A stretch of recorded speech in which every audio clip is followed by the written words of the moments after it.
Well, hello everyone, and welcome to episode 68 of the Yorkshire Gamer Big War Games podcast. And today we are going to be talking about the Italian Wars and specifically the Battle of Pavia. And today is the 24th of February 2025, and it is exactly 500 years to the day when that battle took place. Sadly, my plans to recreate the battle didn't come to fruition. So I'm going to be living my Pavia life via today's guest. And today's guest is Martyn Kelly, who has previously been on the show talking about putting big games on at Historicon in the US. And Martyn is recreating the Battle of Pavia himself this summer in Historicon, and he is really going the whole hog. And we're going to have a deep dive into the order of battle, a skip through the history, some chat about the battlefield, and then some chat about putting on the game in general.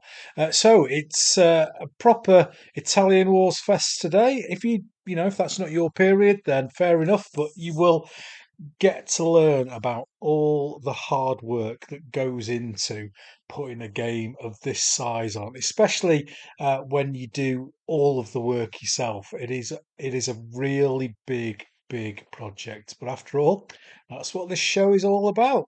It's quite quickly that I've done the three episodes this year. The one with Lorenzo Sartori from the Italian magazine Daddy e Piombo, and also the listener phone in, which was a really good fun.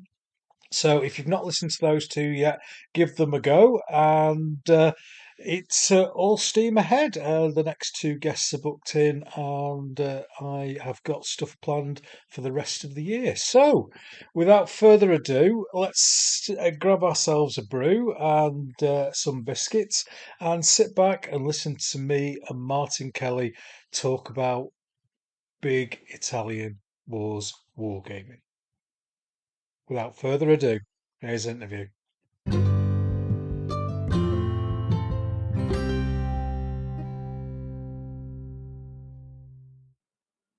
Well, hello everyone, and welcome to episode 68 of the Yorkshire Gamers Big War Games podcast.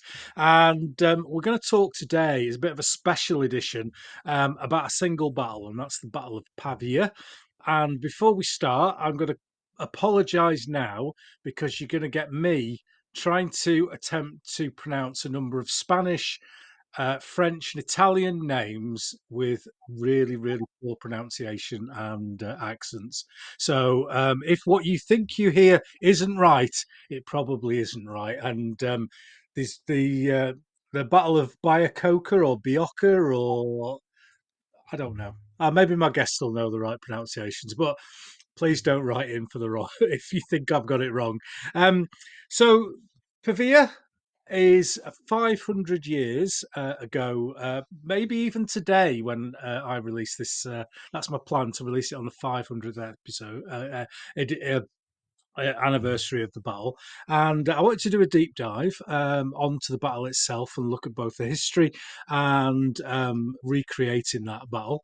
And my guest today is a friend of the show, I think they say in radio terms, and it's Martyn Kelly. Martyn was on a show. We were just chatting before we started a couple of years ago, Martyn, when you came on.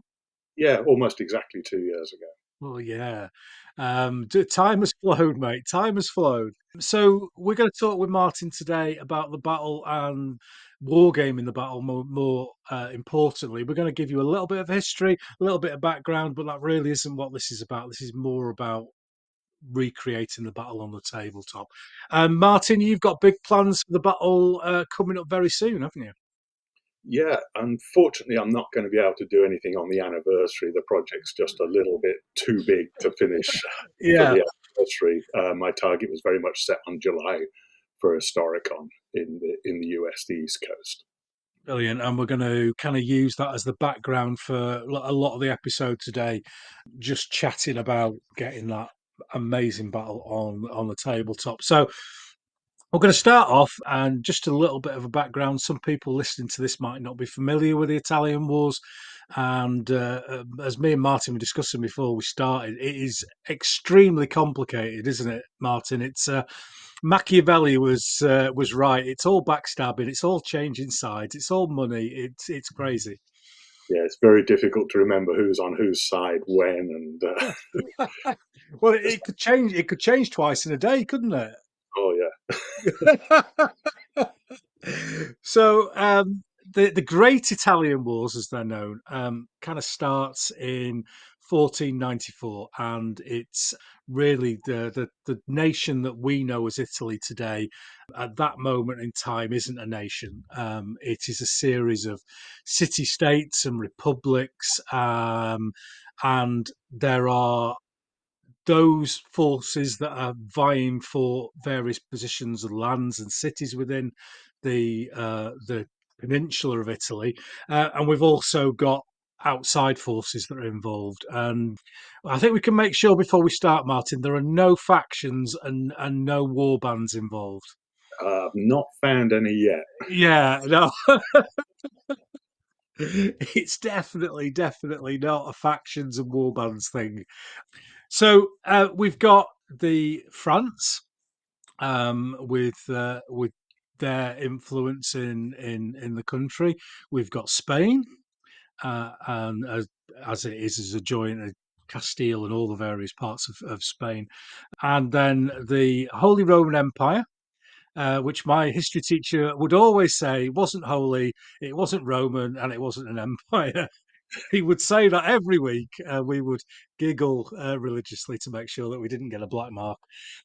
Um, you've got your Italian states, the major ones, Venice, Milan, the Papal States, and added on top of that is a big influence from mercenaries, the Swiss, the Lanzknechts, and Italian condottieri. So it's quite a big, broad picture, isn't it, Martin? You've got lots of different people involved. Oh, you've got a huge picture, and you've even got Henry VIII poking his nose in occasionally as well.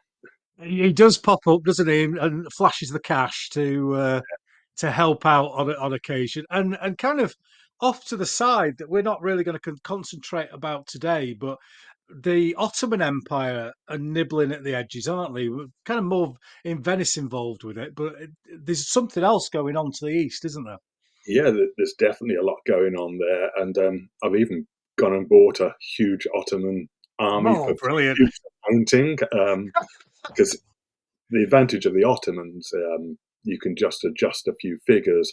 They quite neatly fit in with the whole Venice situation there. Yeah, I'm also into the Khmelnytsky uprising in the Poland-Lithuania Commonwealth around 1650, and you've got the whole influence of the Ottomans there as well. So an army for two periods.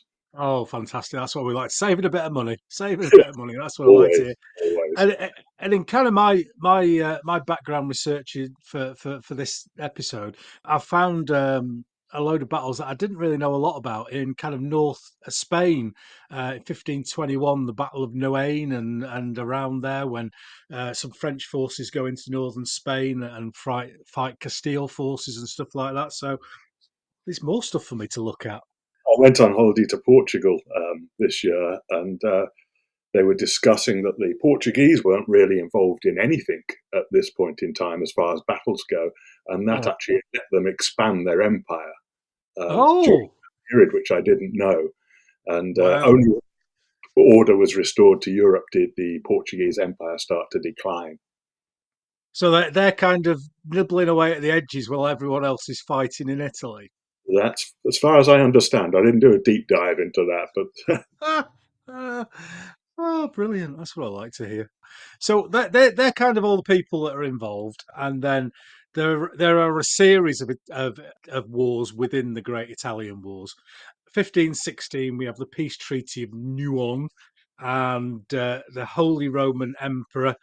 I think he passes away, doesn't he? And then we have to elect a new Holy Roman Emperor, and that's when it all starts to get a little bit yeah, dodgy, should we say?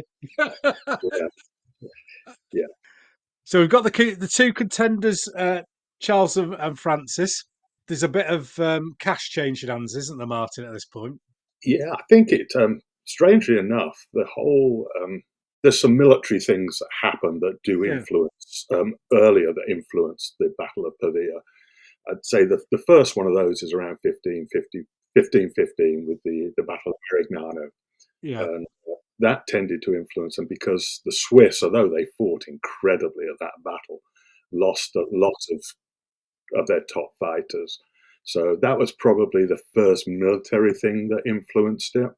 And then as you go through the period, you get to the huge battle of Bikoka that you mentioned earlier. Yoka, B.O. Coker. What? No idea. One In of fact, those, I watched a video a couple of days ago and they said something different entirely. So, yeah, that battle. that battle. And if you don't mind, I'll go on a little bit about that. Yeah, sure. I think that influenced the Battle of Pavia in two main ways. Mm, Probably the largest way is, again, the Swiss, following on from basically their zenith in 1513 at Novara, or the Battle of Ariotta, as it probably more should be correctly known. Um, that was their zenith, and then I mentioned Marignano, where they suffered casualties. At Bikoka, again, they fought incredibly bravely, but they were fighting against fixed positions and were basically decimated yeah, at the this Battle is the of Bikoka. this is the Spanish hiding behind things that I often go on about in my podcasts, where it's not cricket, it's not cricket hiding behind ditches and stuff. It was even worse than that. It wasn't just high. They were proudly standing at the top of something like a 20, 25-foot Yeah, wall. mad, mad. Uh, and when your pikes are only 18 foot long, and, yeah, they did incredibly well, but basically got slaughtered. Yeah, Um, and the other factor at Bikoka militarily is it was the first, probably, I mean, I don't want to say definitively, but one of yeah, the first times that firearms changed the course of a battle. yes. They were up behind fixed defenses. Um, so that happened. And Yeah. then as a result of that, the French were driven back to France. And that allowed, I think it was Prospero Colonna, to really establish rule of the Holy Roman Empire in Lombardy and down south. I think a couple of things you mentioned there as well are quite important. And this is the thing with the Italian wars. You chat about it with somebody and oh, bloody hell, yeah, I forgot about this. There's so much to go on. And I think it's important to mention again, not necessarily for people who are familiar with the period, but newcomers, in that we're on that crossover period between the twangy and the bangy, as I like to call it. So the at Fornovo in 1494, at the start of this, the vast majority, not all, but the vast majority of firepower would be a crossbow. And by the time we get to Pavia, the vast majority of the firepower is now arquebus. So we've crossed over like an intermediary period between these two types of shot, as they're often called in rules. So by Coker or by Ocker or wherever, uh, it's arquebus, isn't it, that the Spanish are firing from behind that big ditch? Yeah, it's a huge change, and I know you're very fond of the early Italian wars, Yeah, and yeah, your armies are built particularly for that. Um, I first started off with the 1503 of Garigliano. It's even more than just the introduction of arquebuses; it's the improvement of arquebuses during the period. They got mm, heavier. There's even some 6-foot ones reported at Pavia, which were more like muskets with wow, forks. Um, but it's also the ratio. They hugely increased the numbers of shot troops later in the war, which certainly presented me with a problem we'll probably discuss later, which meant I had to paint a ton of shot figures for this battle. But we'll get to that later, I'm sure. we've got this there's stuff going on in Europe as well. I mean, I'm trying not to go too far off topic here, but we've got Martin Luther rises in is Munich. I can never remember where he starts off, but he's in Germany, and that takes the attention of the popes away, and they're trying to put down fires elsewhere, and then the popes negotiating with France, and that doesn't turn out, and he ends up talking with Charles, and there's all this background going on, and I can see why it was an A-level history subject because there's so much to talk about. Yeah. Um, Prospero Colonna, in establishing his rule in Lombardy, he also got treaties with the Pope yeah, and yes, to sort of bring them on side. But as we'll probably yeah. get to later, that didn't work out quite so well. Yeah, yeah. So and that little sidetrack for us, that Martin Luther and him getting excommunicated, then leads on to religious wars for ever going forward. It's just a crazy part of history where so many seeds come for later things. But getting back to our kind of current story, then after Biocca, Biococa, I'll get it right one day. Um, the French, as you say, and the Swiss are kind of not decimated. I think that's a bit too strong, but they're military weakened as a result of that battle, aren't Yeah, certainly the Swiss were they? Mm, militarily weakened. mm, The French lost a lot of gendarmes, but not catastrophic by any means. mm. So they sort of went back to France to lick their wounds, and then we got onto the campaign that we're, we're here to discuss. Yeah, because after that, I think just before Pavia, I think the French come back into Italy, don't they? But Francis the First can't come because he's got so many other things going on, and Bonnivere Yeah, is the commander of the French that come in. it actually started as an internal struggle in France. Yeah. Nothing to do with Italy. Um, the nations down there. Charles of Bourbon was essentially the richest, one of the richest and most influential of the Mm. dukes in France. And he was married to his wife. I believe she was called Susan. Ah, lovely And French name. yeah, or Suzanne. Suzanne. Um, Suzanne. Suzanne. So what happened there when she married? She brought with her huge estates, and Mm. as ever, everyone's linked by marriage and cousins, and I don't even want to get into that. But she ended up dying, and in her will, she left him, Charles of Bourbon, all the lands, which made him even richer. And the king and the king's mother, who I believe was I can't remember her name, something of Mm. Savoy, Louise of Yeah. Savoy, I believe. Yeah. She claimed those lands for herself. And to resolve this, she proposed marriage to Charles, but she was 14 years older, Yeah. and he rejected that. So Francis I didn't like this situation and decided to take the Mm. land. Yeah. There was some whole court case which he realised was going nowhere. So Charles of Bourbon then went and conspired with the Holy Roman Emperor Charles V Mm. and Henry VIII. Good lad. Uh, yeah, poking his sword in. Um, Now, this whole plot and conspiracy was uncovered, and then that led to Duke of Bourbon fleeing essentially to Italy. Yeah. And Francis I didn't like this. He, through reasons that I don't totally understand, he'd made agreements with the Pope and couldn't go after him himself. So, as you mentioned, sent his General Bonnivet down to Italy to resolve the situation with the Duke of Bourbon. So it was an internal French issue that became everyone else's problem. Yeah. And everyone, rather than fighting in their own back door, everyone decides to go into Italy and have a scrap there instead, which is no.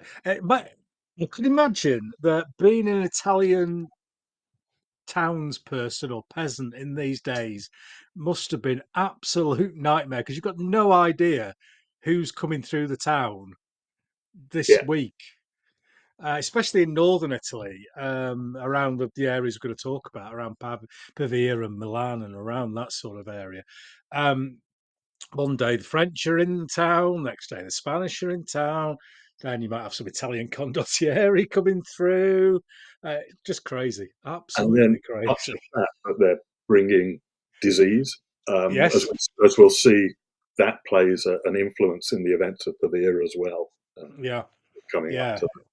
Yeah, it's a fascinating period, and definitely not a six-page addendum to the Wars of the Roses. Going back No, to one of my no, it's definitely not. So we're kind of moving on now to the build up to the actual battle itself, and the following year, Francis comes into Italy, doesn't he? With I think it's 40,000 troops. well, just before that, I mean, obviously Boniface coming to Yeah, Italy. yeah, There's various battles and fighting. The Duke of Bourbon forces him back, um, yes. and actually sieges Marseille, Oh, yes, he because goes into France, doesn't he? yeah, Yes, he goes all the way back. He starts to siege Marseille, nearly breaks the defences a couple of times, but then Francis I moves down, and he sees he's got long lines of communication, and decides to back off into Italy. So that sort of brings us up to the point where Francis I is chasing the Duke of Bourbon down to Italy. and the imperialists, I think we can call them now, are backing off from the French, aren't they? And I think it's a decision by Francis himself to lay siege to Pavia rather than pursue the army that he's facing, and I think that's against the advisement of his probably more experienced generals. Um, Yeah, the army, the imperialist army, it's either splits into two or three. I get mixed readings on that. Uh, One group, I've got to try and remember who was. That was with Bourbon, and I think Charles. I think with Lannoy, they initially went to Milan, but yeah. that was a lot of plague there, Oh yes, there was plague. Yeah. so they couldn't really go into Milan and achieve that. And then just looking at my notes here, some of the Lannoy then went on to Cremona. Yeah. Probably butchered that name as well. Um, Pescara and his troops went to Lodi, and Yeah. Cremona and Lodi are both east of Pavia. Then Antonio de Leyva, he went to Pavia with some of the troops, group of Mm. Lanchenecks and Italians. Yeah. So they're sitting in Pavia.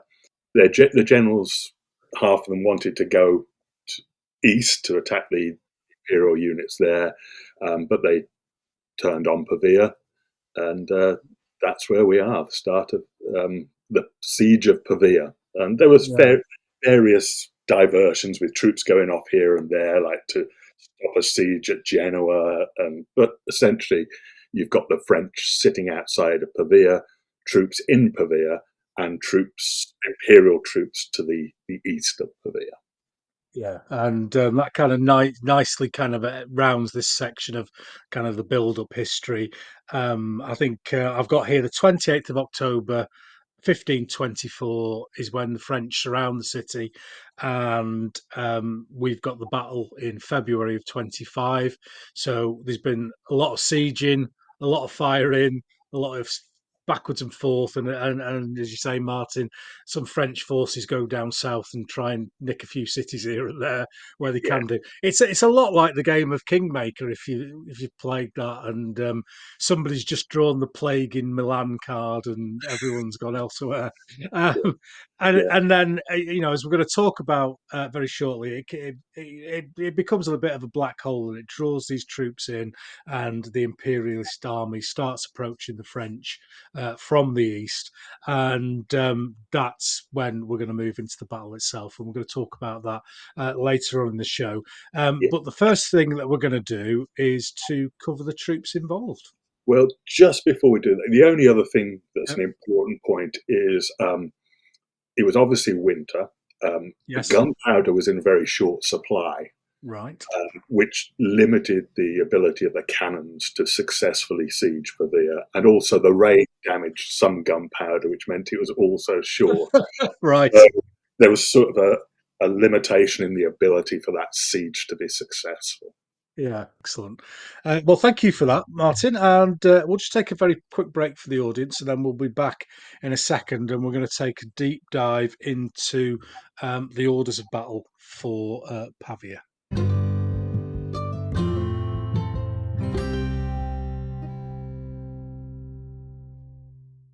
Okay, so we're back, and hopefully you have got an idea of the background of the history. And like I said at the start, neither me or Martin are historians. We're enthusiastic wargamers who love this period. So any mistakes and mispronunciations, apologies. But we this is what we've read, and this is how we see the period. So what I'm going to do now, and also for the rest of the show really is kind of look at an aspect of the battle from a real point of view and then from a wargaming point of view. So this is about wargaming Pavia at the end of the day. And the first thing that we're going to look at is the orders of battle for the battles concerned. Now I'm going to talk about, well, I'll talk about it now actually, is research or easily available material from which to find things. And there's the classic Pavia Osprey book by Angus Constant, which is, God knows how old that is now. I shall have a look in the front. First, 1996, first impression. And we got the same copy, Martin. Have you got a different one? No, we got the same one. Same one. Same one. And then more recently, we've got the Helian book, the Italian Wars Part 3. Massimo, I'm not going to, Prodonzi and Vincenzo Albriesi. Apologies to those two gentlemen whose names I've just murdered. But those are the two ones that I kind of go to, the easy to get hold of stuff. Martin, have you got anything else above and beyond that you've kind of relied on? Yeah, there's a book that by a French guy called Jean Giono, Giono. That's basically, as far as I can work out, the major source material for the Osprey book. So I see the Osprey book as essentially the summary of that, but with pictures. Okay. I like pictures. So I use that very intensively for the terrain and what happened. Oh, wow. Yeah. I've got an excellent book by Luigi Casali and Marco Galandra. It's in Italian. Yeah. Luigi Casali has done some books on the Risorgimento, so he's quite more prolific than I thought. I didn't realise he'd done stuff on the Great Italian Wars, but he's quite a famous Italian historian stroke writer. I mean, it's an absolutely beautiful book with beautiful maps and everything. It does have the problem that it is in Italian, but I think I mentioned on my last show, you download Google Translate on your phone, take a picture of it, and then a top tip is get it to read it back to you. Because if it's just a translation, it looks disjointed with the translation. But when you hear it, it sort of smooths out those problems with the translation for some reason, certainly for me. And that's a very simple app to use. So when you do that, I'm going off topic here, but when you do that, does it have like somebody speaking English with an Italian accent, or what voice does it use? It just seems like a stylized English accent with a. Okay. Because I don't think it'd be right if it was some like Southern Cockney, all right, geezer. This is what happened at Pavia, isn't it? Our cockles and bustles and all that. I'm sure you can probably get your phone to do that these days. Well, that was a bit of a sidetrack as usual. But yeah, so I think that book's great. Yeah, and I've spoken to the guy in the Italian Wars Facebook group.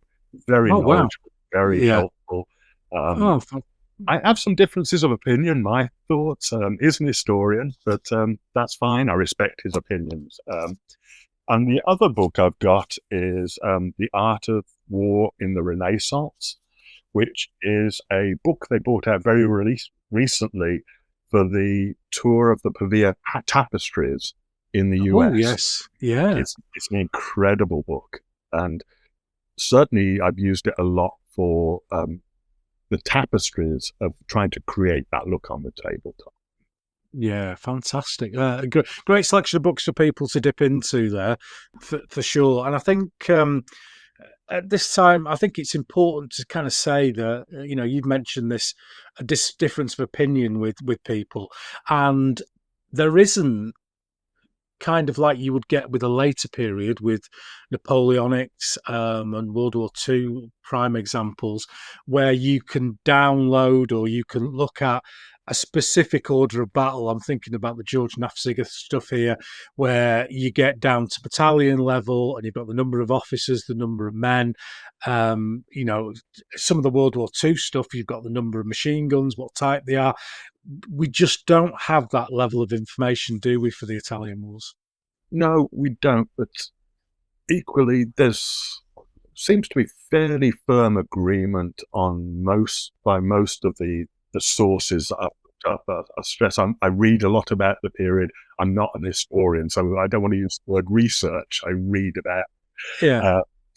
But particularly Pavia, I didn't find there was much problem saying there was a certain number of Landsknechts here and a certain number of Swiss there.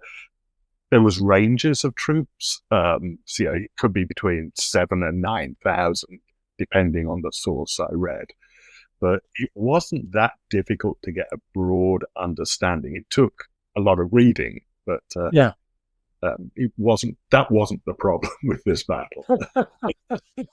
Yeah, and I think the same goes. There's a number of arguments that are circular and will go on forever with Italian wars, like the ability to fire arquebus from horseback and the type of crossbow used from horseback and whether it was used from horseback or not.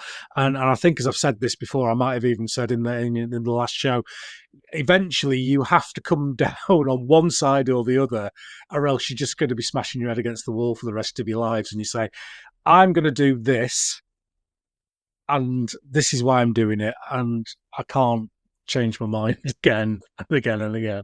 Yeah, I think I've got a reason for things that I've done. It may not eventually turn out to be correct, but it was my best interpretation at the time.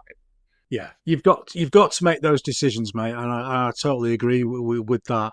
We'll talk in depth very shortly about the order of battle that you've come to use for your game, and there'll be people who go, "Oh, I don't agree with that," but then okay, we don't know any different. I think in the Hellion book, there's some quite more detailed stuff, isn't there? From I do apologise. There's quite detailed, transcribed in Sanudo's Chronicles.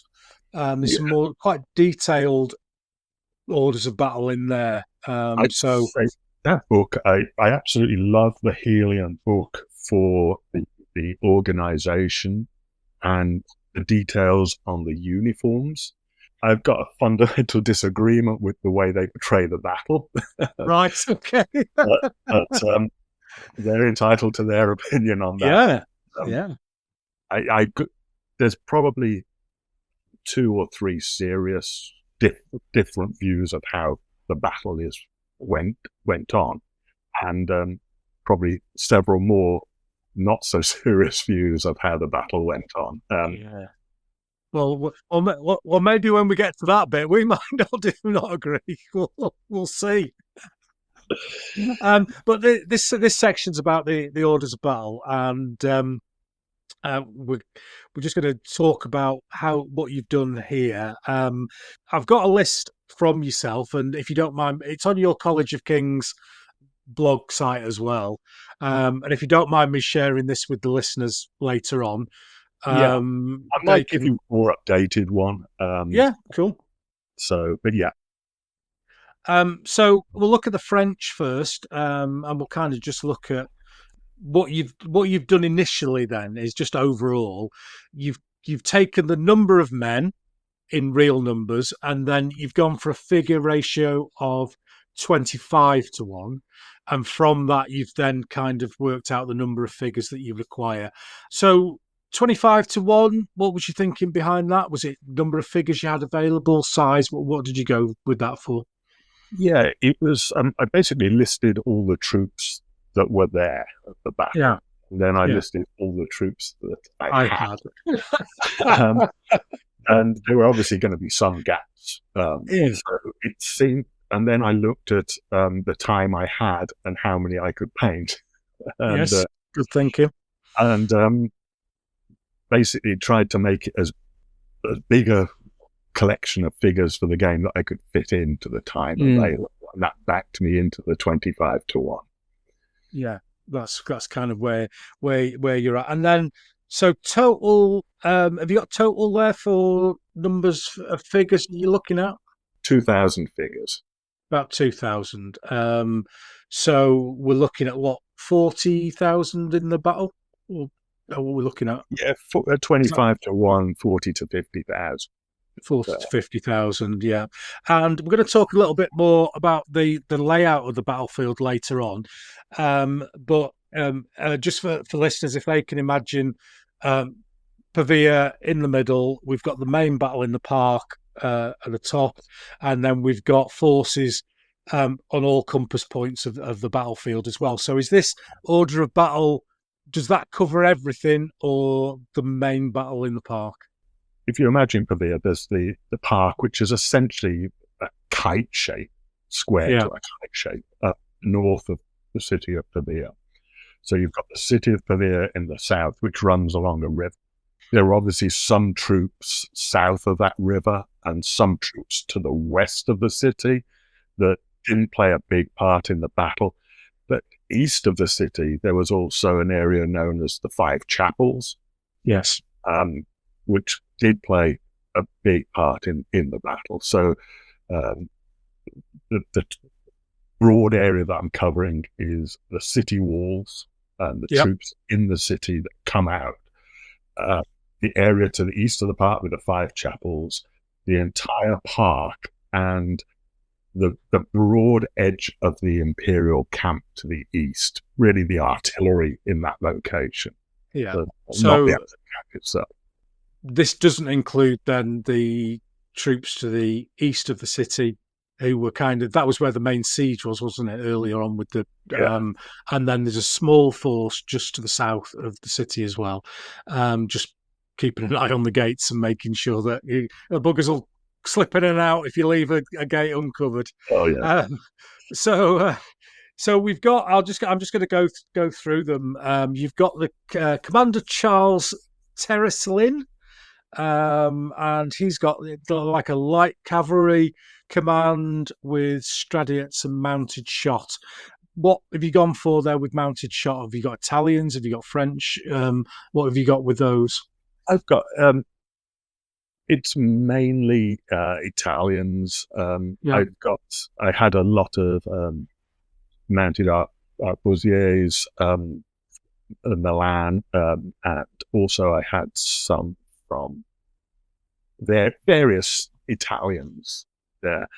And I don't know the true breakdown between Stradiots and mounted shot. It's a bit of a guess there, but the total number of the two's right. And I'm got 24 Stradiots and 48 mounted shot, so it gives a good mix. It fits nicely, fits perfectly.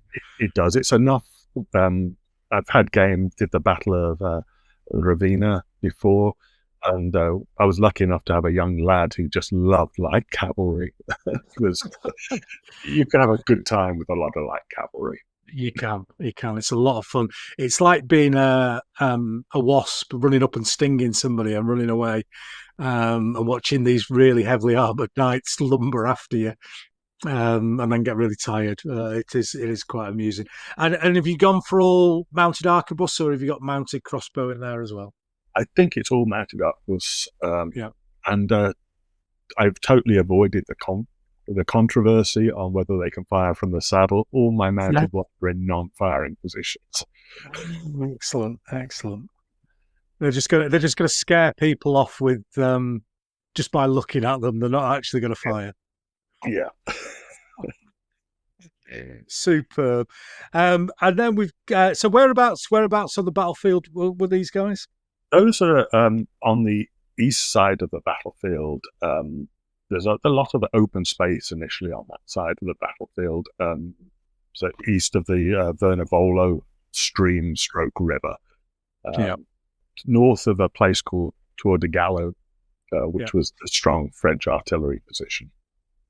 And then we move on to some Swiss, commanded by Robert de la Marck, 2,500, and you've gone for a whole base of 100 figures for that. Yeah. The one of the things was the Swiss are in two places. They're also up by Tour de Gallo on the east side of the battlefield. They're also down much further to the east around the Five Chapels, and the breakdown between the two of those can vary between where you read and the total quantity. So I tried to go with the consensus on that, and ended up with 2,500 figures at 25 to 1. It fits really nicely on a single block of 100, 10 by 10. One of the disadvantages of that Swiss unit is they didn't have really any arquebusiers. So it's purely a pike unit. Is it pike and shot that you use for the rules? Yes. Is there? Do you have? This just popped up on Facebook yesterday. I was talking to somebody about it. Do you have separate bases of? I mean, it'll be polearm troops in the Swiss block, or is it all included within the rules with pike and shot? You can add something. You can add a bonus onto the pike block for double-handed weapons in the front ranks. So I just put that straight into the main figure there. Keep it simple. Yeah, some rules have separate bases, and it can get very confusing. And I am going to do an Italian War series on YouTube and kind of try and cover these things off.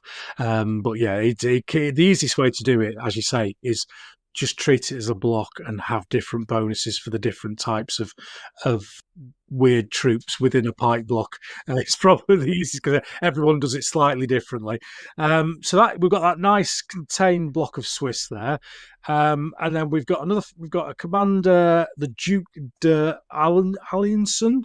Just going back to that Swiss, one thing I will say about that Swiss block is I discovered that was really from the cities rather than the rural cantons. Okay, yeah. So I'm probably going to adjust the flags on that base to be city flags, and the other ones will be the mountainous rural cantons.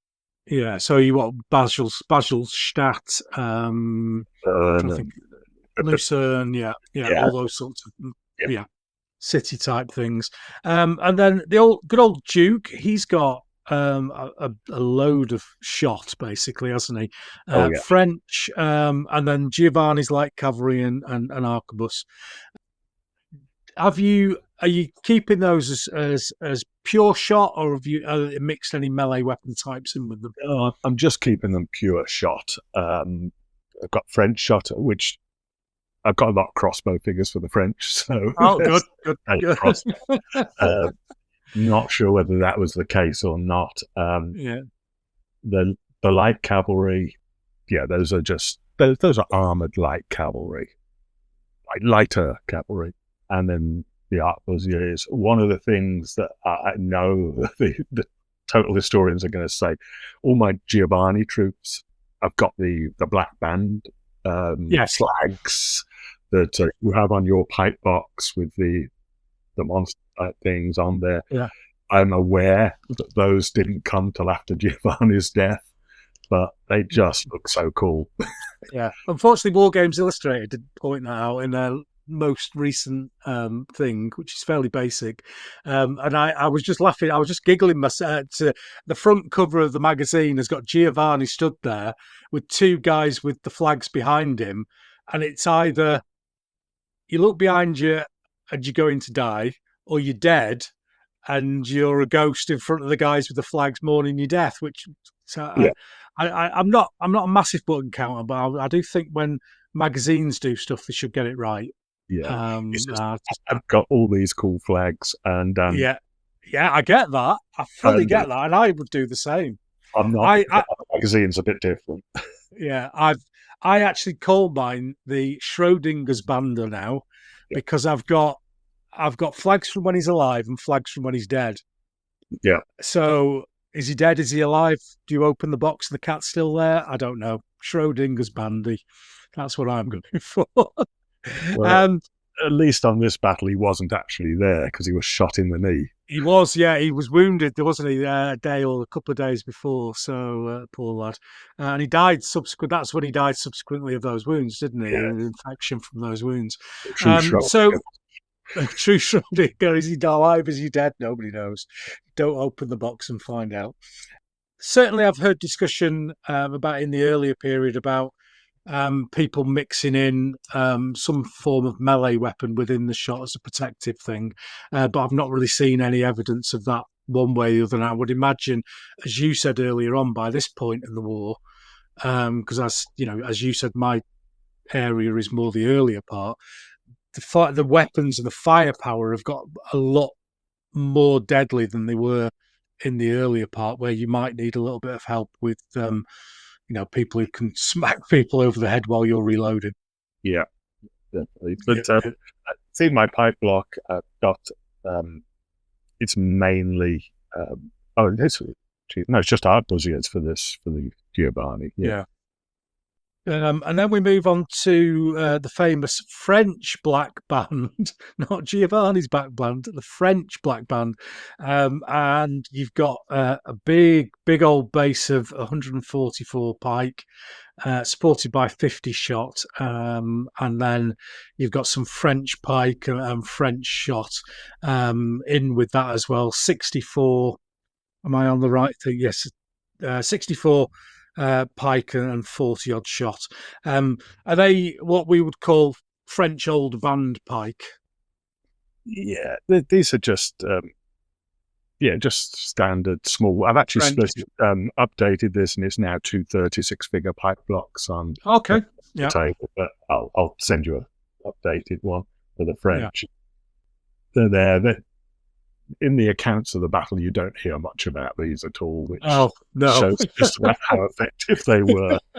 If you're relying on those to change the course of history, yeah. So just talk to me then, or just talk to the audience about the lance neck pipe block, and we've got one big block, haven't we? Is that the prevailing idea in that it's a single mass rather than it's splitting into smaller forces to do different things? We're just going by lack of subtlety, bang, forward. Well, often during the period you see a big pipe block with arquebusiers along the edge, the flank, and some out front. In everything I've seen on the Battle of Pavia, there's it's really just a mass of pikes in these blocks. With about 2/3 of the way back, a big row of flags right across, which looks great. And then also you see in the Pavia tapestries is Landsknecht arquebusiers operating independently of the pike block. So that's very much a move from the earlier battles. And one of the things that I really like and has introduced me to a new area of modelling that I'd not done before, on the Pavia tapestries, you see a lot of, we're talking about the French Landsknechts, but this comments on the Imperial. They wear a white sash for identification with a red band on them. So I've actually taken a couple of units of my Landsknecht shot and got the green stuff out and made sashes on some miniatures. So I'll be posting some images of those fairly soon. I didn't want to do that for everything because I didn't want all my troops having the Pavia sash on them. In this particular battle, I wanted to capture that element of the tapestries. So a lot of Landsknechts, the shot, particularly on the Imperial side, were operating very independently, and some were even seconded to other commands. They weren't under the command of the main Lancashire block. Yeah. And then we move on to kind of the cream of the French nobility, the French cavalry, and that age-old problem with the Italian wars and the interpretation of the word lances. And you've, never straightforward. So just for the audience, a lance can be a number of men, and normally the head guy is your armored knight, and then he will have a squire who is training to be a knight, and he will sometimes or quite often fight but have less armor, and then there will be a number of lesser persons below that who will be servants, the servant of the armor and the servant of the weapons, or whatever they were called, who kind of help on a day-to-day basis. And some people or some sources quote the number of men, some sources quote the number of lances, and then to make it even more complicated, different nationalities have different numbers within a lance. Does that sound about right, Martyn? It sounds as good an explanation as I've heard of it. Oh dear, so it gets confusing. It's probably the best way of putting it. So what have you gone for then in terms of your French cavalry? How many armoured knights have you got? What have you got supporting? Well, as you say, a lance, and I may have the numbers wrong here or confused. A French lance at the time, I think there's anywhere between 5 and 8 men in a lance. Yep. But when you boil it down to what we're trying to do on the tabletop, really only 3 of those were combat effective troops. You might have a squire with a knife alongside, but what we're doing, you've got 3 men. One is the knight, and 2 are slightly lesser armed troops. So that's the way I've chosen to represent it. Each lance is 1 barded guy and then 2 lesser armed troops. Now, from my reading of stuff in the battle, the knights tended to charge as one group, and then the others charged as separate groups. The knights always wanted to go first and have the prestige in battle. Yeah. So I've chosen not to mix them within one unit, but have a row of knights with 2 rows of lesser armored knights behind them. Yes. And people can move them as separate units, staying broadly together. So that's my interpretation and how I'm doing, particularly for this battle. Yeah, it's something that I'm looking at the moment, because I have separate units, and I'm looking at the potential of having a single unit with a line of heavily armored and then another line of lesser armored behind, and just seeing how that works within Furioso, which is the rules that I use. And you've gone for, what size units have you gone for? I'm putting them on bases of 6 figures. Okay, yeah. I'm using Steel Fist for all my gendarmerie. Beautiful. 6 is quite a weight, because those are not small figures. So I've basically got 48 heavily armored barded knights and 96 of the what we call term archers. They're not using bows; they're just known as archers. So roughly about 150. And what I was looking for, you see on all the images, just a sheer mass of knights. I wanted to try and capture that look on the table.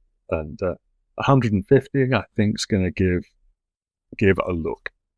Yeah. I don't know if you saw it, but recently I put I've got 96 Italian knights, and I put them all together on the table, and it just looked unbelievable. As like a 1-to-1 unit, it just looked amazing. I saw that. That was incredible. I've still got painting to do, but imagine now putting that on the table. Instead of 96, you've got 150 on one side, and then you're facing 2 foot away 100. Yeah, absolutely amazing stuff. So looking forward to seeing those done. And then the last unit in the French army, we've got some more Swiss, and this is that separate unit that we were talking about earlier on, wasn't it?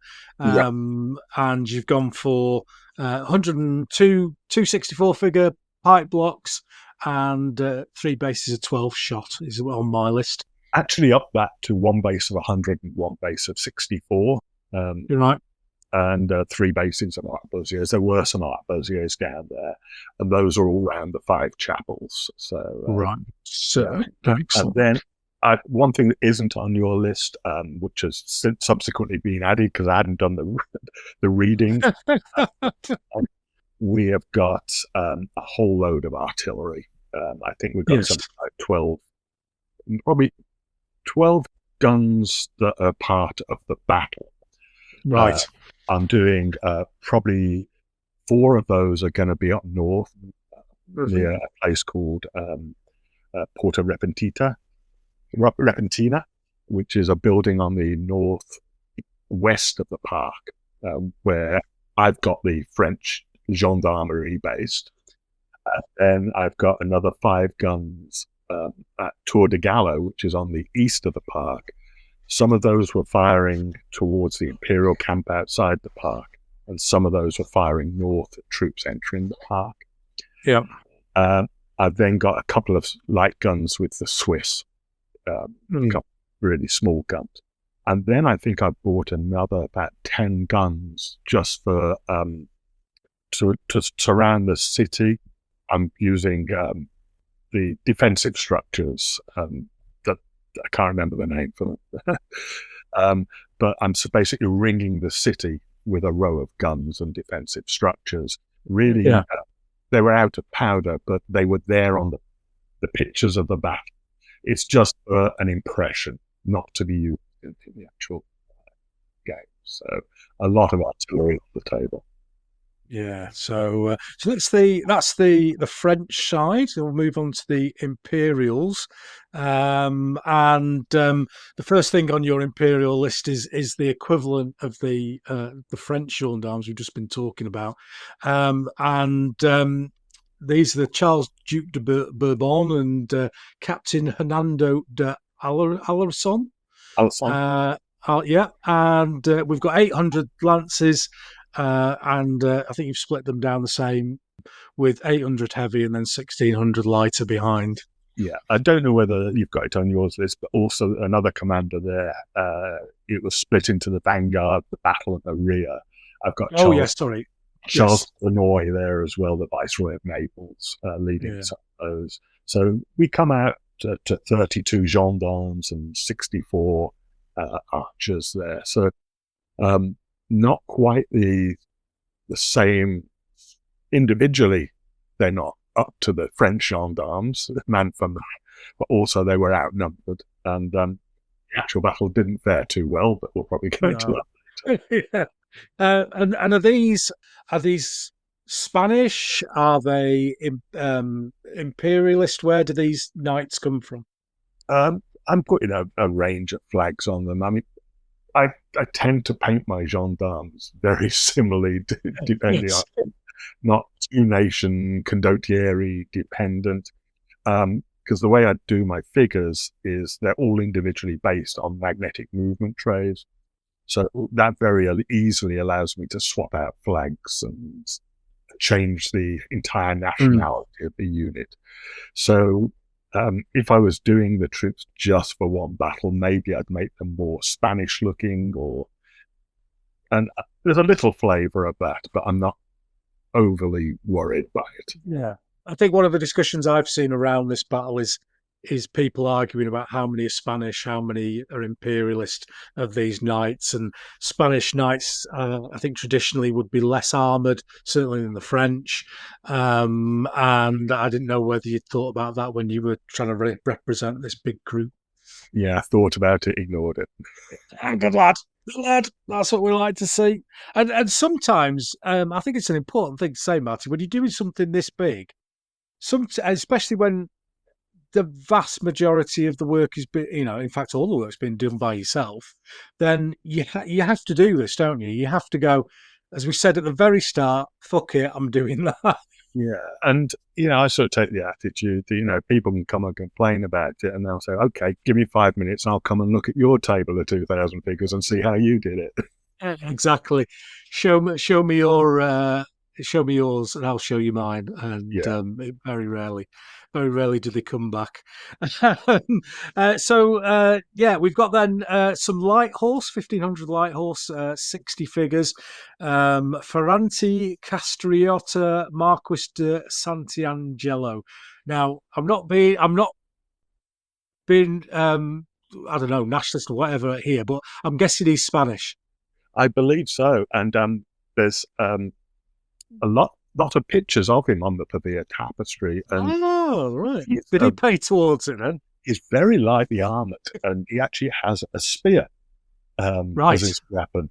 So he, in my forces, and we'll go on, probably we'll discuss the commanders, because I did something a little special on the commanders bases, which we can discuss hopefully later. He's represented with a spear, and then he has a lot of light horse, which are Pete from the assault group. They're all his figures, and great looking. I think he has some great light horse figures. He does. So, have you done these as Spanish genites, or I think I had 36 before and painted up another 24 of them. They're a joy to paint, so I didn't want to do anything too fancy. No, it's and certainly for another show or one of my YouTube videos, I'll look into these differences, because just for people who aren't familiar with the period, what you would call a light cavalryman in the Italian wars would probably have maybe some chainmail, maybe some plate, skid lid, as we called them when we were kids, a crash helmet, and would be classed as a heavy cavalryman within the Napoleonic Wars. Because I painted some westernized Stradians that I painted that got some chain. Oh, they're not light cavalry then. And it's like, well, they are when I posted a picture of some gendarme. I said, they are when they're compared to this, mate. Yeah. And I think that's what it is. It's a comparatively light cavalry. And the kind of true light cavalry of the period are the Genites, who are used to fighting the Moors, kind of more skirmishing tactics, and the Stradiots as well, who are more of a true light horse, as most of our listeners would think of light horse. So that's great to see. I love a Genite.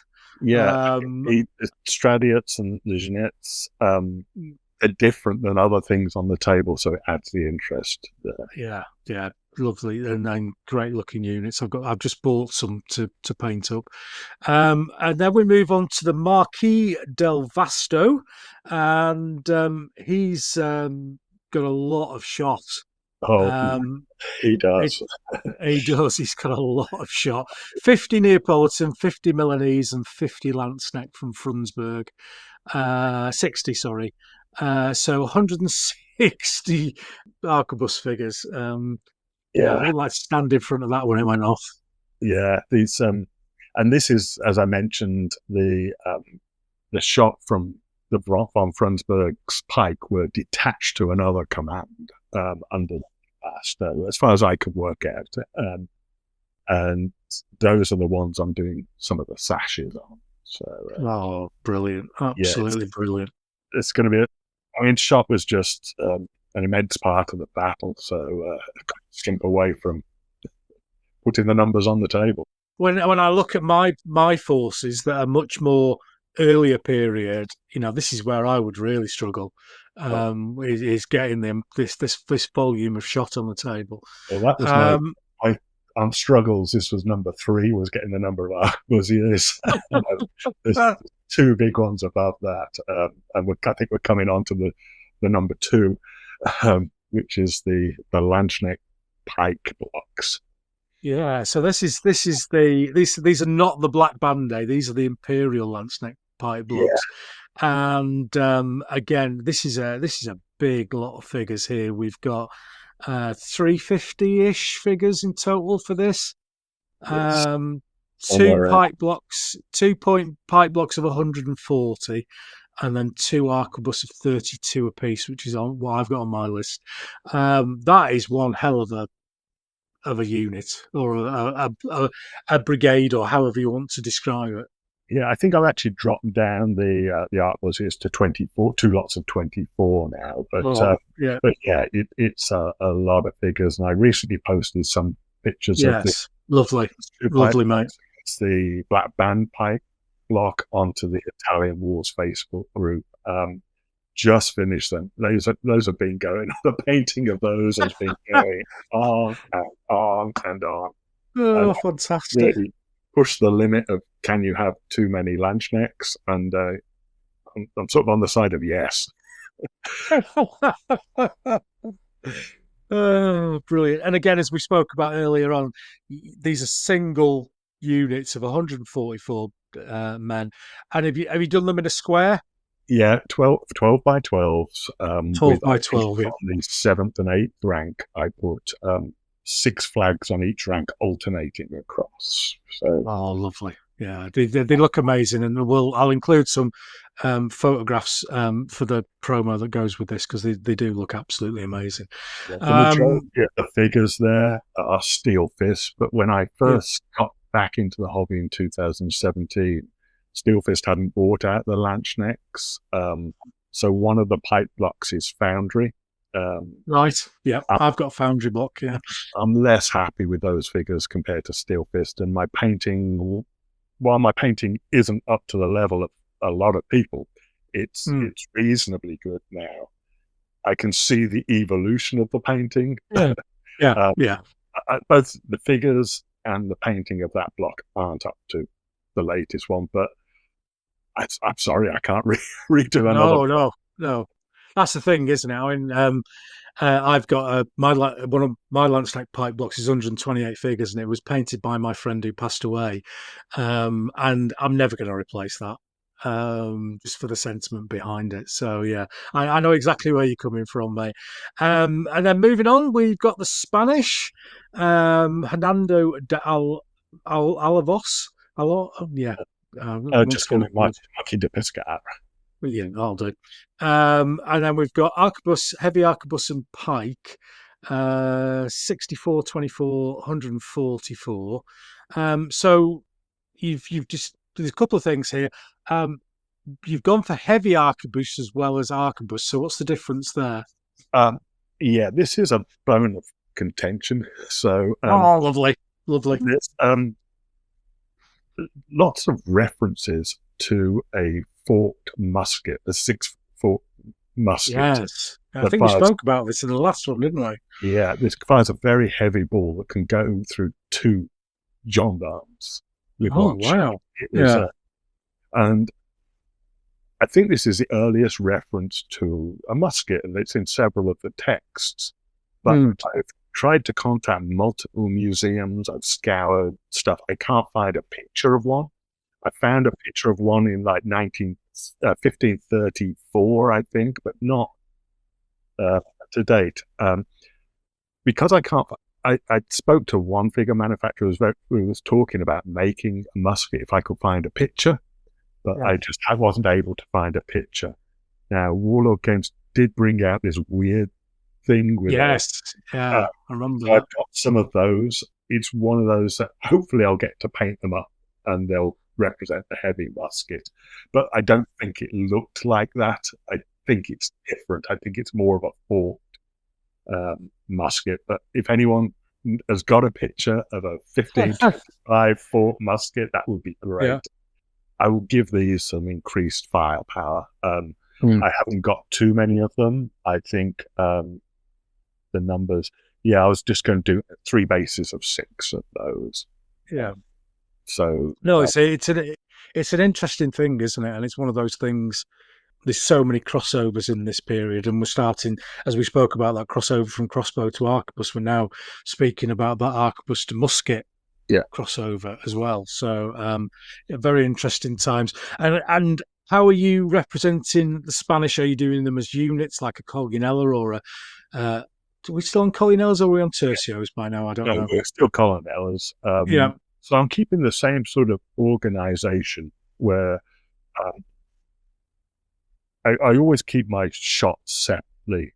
I have a couple of units of shot with them, but the pike, I always have the swords up front. Yes. Because the Spanish had a very good tactic where the swords would basically go in, lift up the pike with the sword, get in between and get into the enemy and hack down the pikemen. So my units are really pike and sword and buckler up front. The ratio, I've actually have more shot here than I did at my battles of Bikoka with the similar organization. They just had more shot. Yeah. It's a nice. I've got this similar to yourself. I have 4 bases of pike, 2 of sword and buckler, and 4 of shot for my Colunella. And with Furioso, it works quite nicely in that you commit your sword and buckler at whatever time you want to gain a certain advantage, and it's a really nice system. And it's kind of we're seeing that change, aren't we, to what we would then later see in later wars, where we have units that are defined as a central block of pike and attached wings of shot. We're starting to see that development into a unit rather than different types of fighting methods thrown together. Yeah, so it's still evolving at this point. And it's in its infancy, which is a great thing to see. So lovely. So we're just then we've got left the lads who are in Pavia, who come out and cause all sorts of havoc later on. So what have you chosen as your Pavia garrison? Well, a bit more controversy here. Excellent.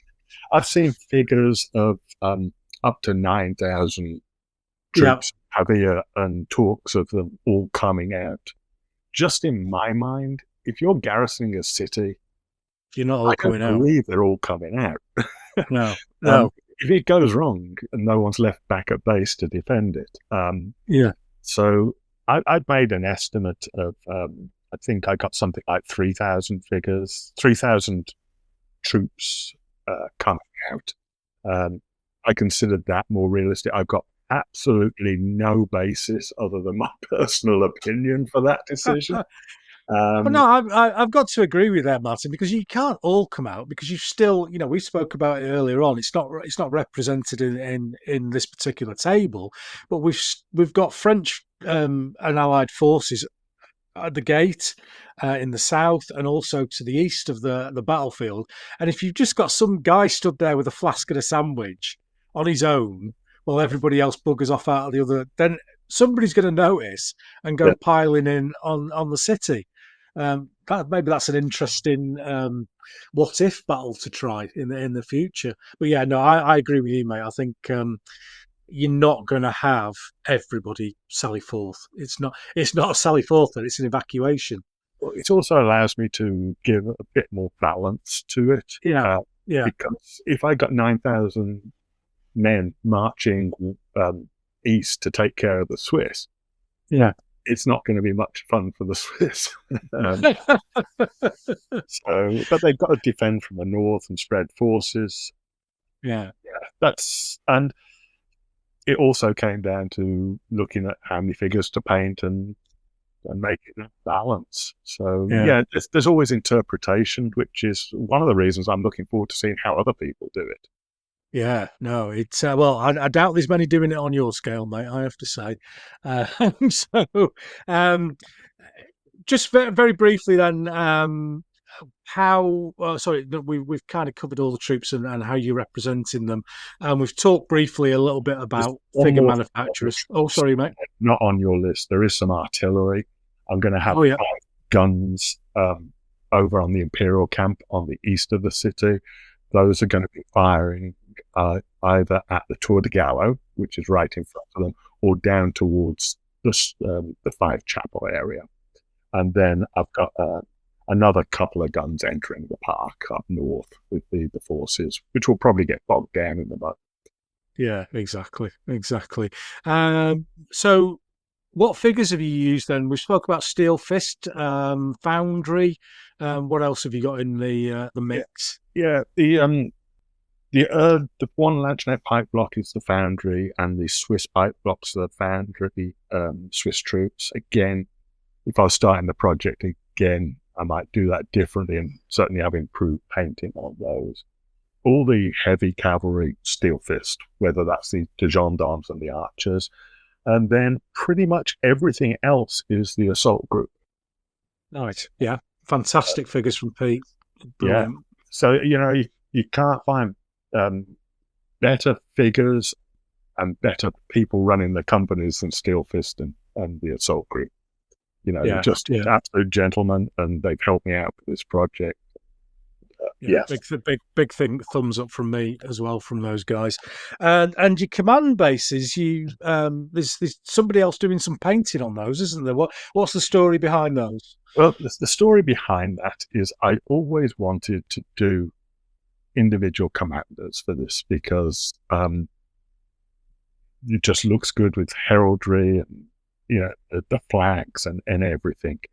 I realized I was running out of time. So it was always in the back of my mind, how am I going to solve this? And I saw some painting of a fantastic guy from Australia, C.G. Howe, I think his last name is pronounced.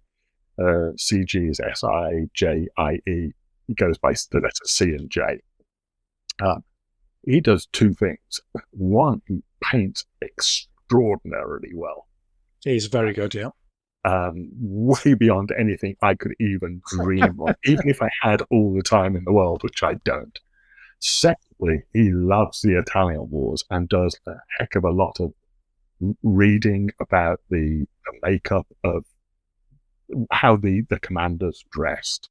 So I approached him and said, do you do commissions? And he said, absolutely. And so we started off, and he has done all my command bases, and I've still got some are actually in the post from Australia as we speak. Oh, wow.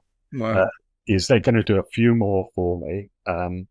And he just worked really well. For example, there's one of the commanders, and I forget which one it is, where he wrote to me and said, look, this commander has, in 1531, 1532, his flag changed to an ostrich. Now, that wasn't necessarily at Pavia. Do you want to go with something at Pavia, or do you want the ostrich? I said, that looks so cool. Just do the ostrich flag. Yeah, do the ostrich. Let's have that one. Brilliant. So, I can't remember. Oh, Del Vasto. So I know it's not correct, and people can point it out, but it's a choice I made. These people are pointing out an ostrich flag on the table that big. But yeah, I don't use commission painting for anything. So this is really a first for me, but I believe it adds something to the project I couldn't have achieved. I couldn't have achieved the quality, and I certainly couldn't have done it in the time scale. So, but other than that, and the terrain mats, I got terrain mats made, and we'll come on to that. Everything else is going to be myself. So, brilliant. Well, thank you very much for that, mate. We've done a nice big deep dive there into the Order of the Battle, which is exactly what I wanted to do. And we're just going to take a very short break for the audience now, and we're going to look at the battlefield itself and how that can be recreated on the table. So we'll be back in a moment.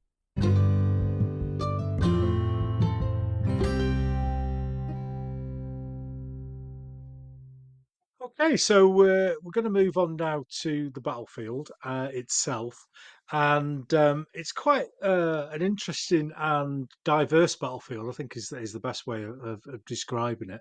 And we've talked a little bit about it in the build-up, but there are some quite distinct and unique features within the battlefield that you may or may not want to represent, and Martyn's gone for virtually the whole of the battlefield, which is awesome to see. So we described it early on, didn't we, Martyn? We've got this city, the city of Pavia. Then we've got the river to the south of it, with a small sort of holding force there for the French, and then to the west, of the town. We've got some earthworks with a French force that were kind of behind the earthworks and weren't involved.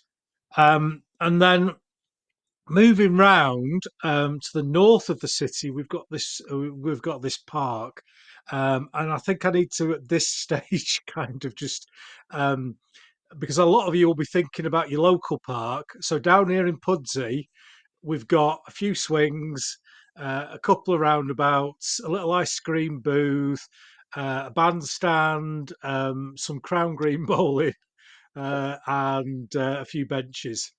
And it's not that sort of park by a long way. We'll talk about the size of it in a second, but it's got its walled park with a number of gates or porters, as they're called in Italy, and within that there is a building called the Castel Mirabello, which is quite a major part of the fighting and something that Martyn's recreated. We'll talk about in a minute. And then we've got this area again that we've spoken about to the east of the city. You say Five Chapels? Yeah, the Five Yeah, Chapels. the Five Chapels. So it's quite. We've got the Imperialist camp off to the east of the wall, so that there's just so much sort of stuff involved. So, what were your thoughts when you were coming round to recreating this battlefield and the challenges that presented? Well, I really wanted to get the look of what's shown in the Pavia tapestries. And Yeah. for people who don't know, the Pavia tapestries, they're normally on display at the Museo de Capodimonte in Napoli, Italy. They're a series of 7 large tapestries. I believe they're something like 14 foot by 28 foot each. I maybe 14 foot by 28 foot, 7 of them. And I'm very fortunate that they're actually on tour of the US at the moment during the Pavia year, because the Museo de Capodimonte is being refurbished. So actually somewhere, I think mid-March, I'm going down to Houston to actually see these, take some photos, and I'm going to spend a day just at the museum. So I'll have images of the tapestries around the actual game. So the flavour of the battle that's shown in these tapestries was something I was trying to create. I forgot the actual question now. So no, they're really unique, aren't they? And it was kind of, the question was around this big, diverse, different areas of the battlefield. Was how you saw it in your mind, inspired by the tapestries, translate that to a tabletop. Yeah, I mean, the big things that I really wanted to capture was the town of Pavia. The city of Pavia was overlooking this battlefield, just imposing with huge city walls. So I really wanted to capture that look. And then it's in a park, and it's a very defined area. I don't know the exact size, but it's something like 4 to 5 kilometers by 4 to 5 kilometers. Yeah, it's a big old area. It's a big old area. So I wanted to capture the feeling that the battle was in the park, and I'm basically surrounding the park with the walls. The one problem with that is the park is, as I say, 4 to 5 kilometers by 4 to 5 kilometers. It's more, I would say, a kite shape rather than a square shape. With walls going up on the east and west, slightly angling out. Then the north wall is a series of 2 walls that come together at the top. I don't know whether I've described that for you. Yeah, no, that sounds about right. Yeah.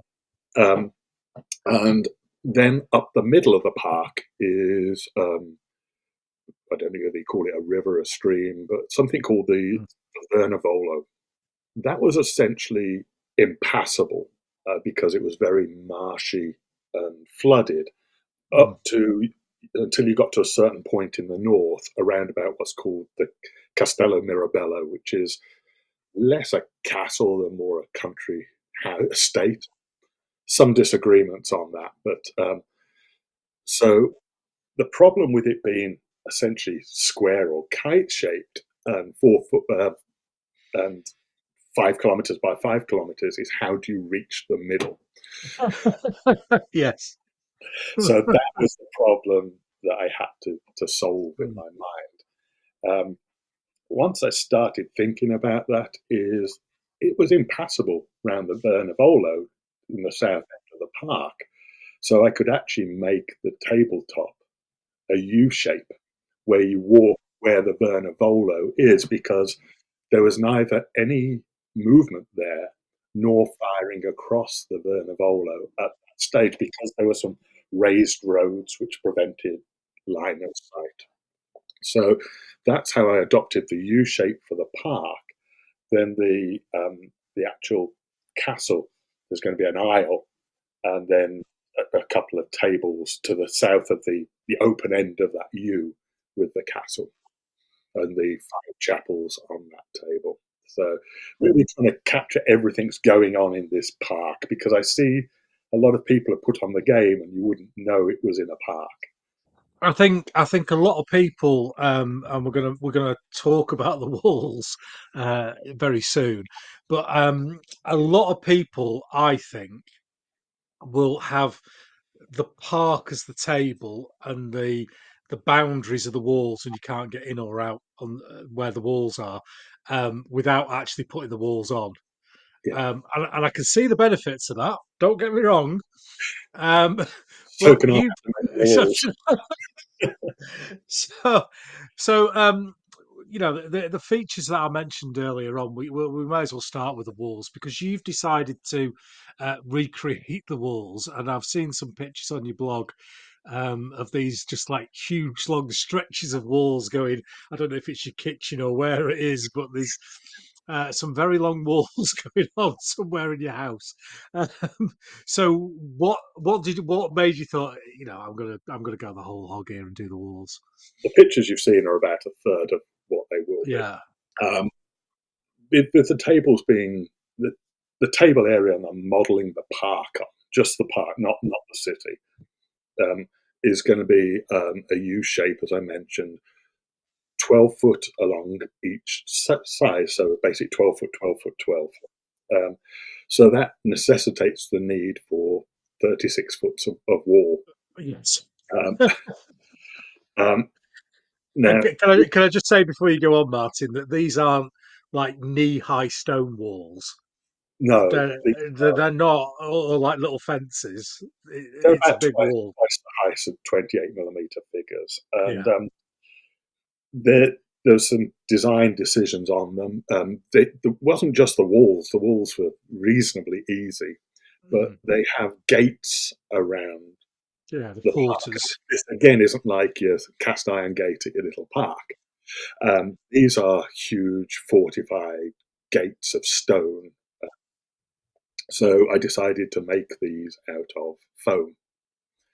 So I've made 7 gates. Each gate's probably about 5-6 inches wide and about 8 inches tall.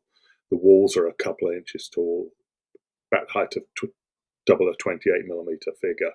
Basically carve them out of foam. I'm now I'm up to 30 foot. I'm starting on the 30 foot first, Oh. and I'm already through onto my 5th X-Acto blade